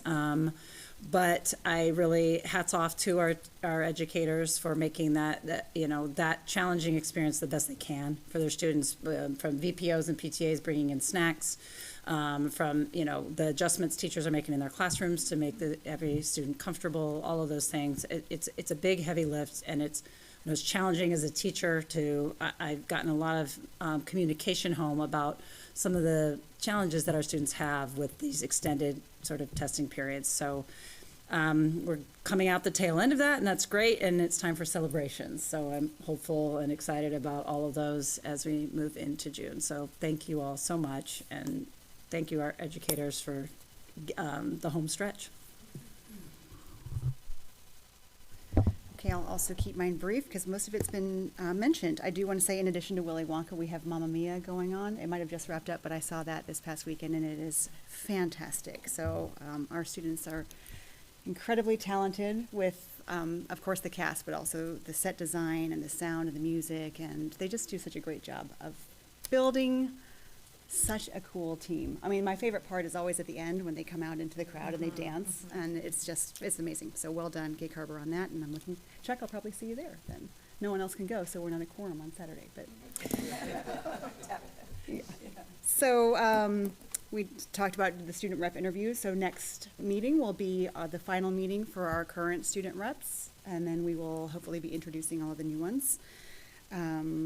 We talked about policy reviews and updates, so that's something that we've been busy doing, but through that process, I've really had an opportunity to work with a lot of staff members. I want to thank most of you are sitting right here, thank you for patience. And as I kind of needle and push and prod, it's of course just for priorities that we have and liking to get things done and understanding that sometimes it takes time. So I'm surrounded by the Navy here, and there's so many ship references, but trim and tab and steering and the Titanic and all that, I realize it takes time, but I think we're really getting to a place where we have a great foundation, and then things like what all of you do build from that. So I wanted to thank you all again for your presentation tonight, and it just strikes me as, you know, we're always striving to work towards equity and build a place where students are included, and how we define equity is giving students what they need to be successful. And, you know, those words can often be twisted, and we're never talking about equal outcomes. We're just talking about addressing the needs of students. So when I look at the work that you do, if I could point to a definition of equity, it is this team right here, and you do it exceptionally well. And having you know, my own 3 kids, they hate when I use them as examples, so I'll try to be vague, but I have one who looks back and thinks he just missed all the great stuff because maybe he's hearing these things now, but one who is in college who said, if education was really about loving what I'm learning and being engaged in the process, then I'd have a 4.0. And when he hears things that are going on now, it feels like he might have missed it. But I also know, because I've seen, Jamie, in your meetings, that what you provide for our parents as well as students are really their safe places, and it's places for our parents to engage and belong as well. And it's been really a great year to experience and watch all of you do what you're so good at doing. So thank you for that. I know our kids are growing and learning from it. My own kids are benefiting from it, so I'm really, really grateful to be part of this community. And also, I just wanted to give a shout out to my team up here. Part of what I get to do in this role as chair of the board is sit in, we call them 2-on-1 meetings. So once a week I'll rotate through with one board director and Creston, and I get to hear everybody's priorities.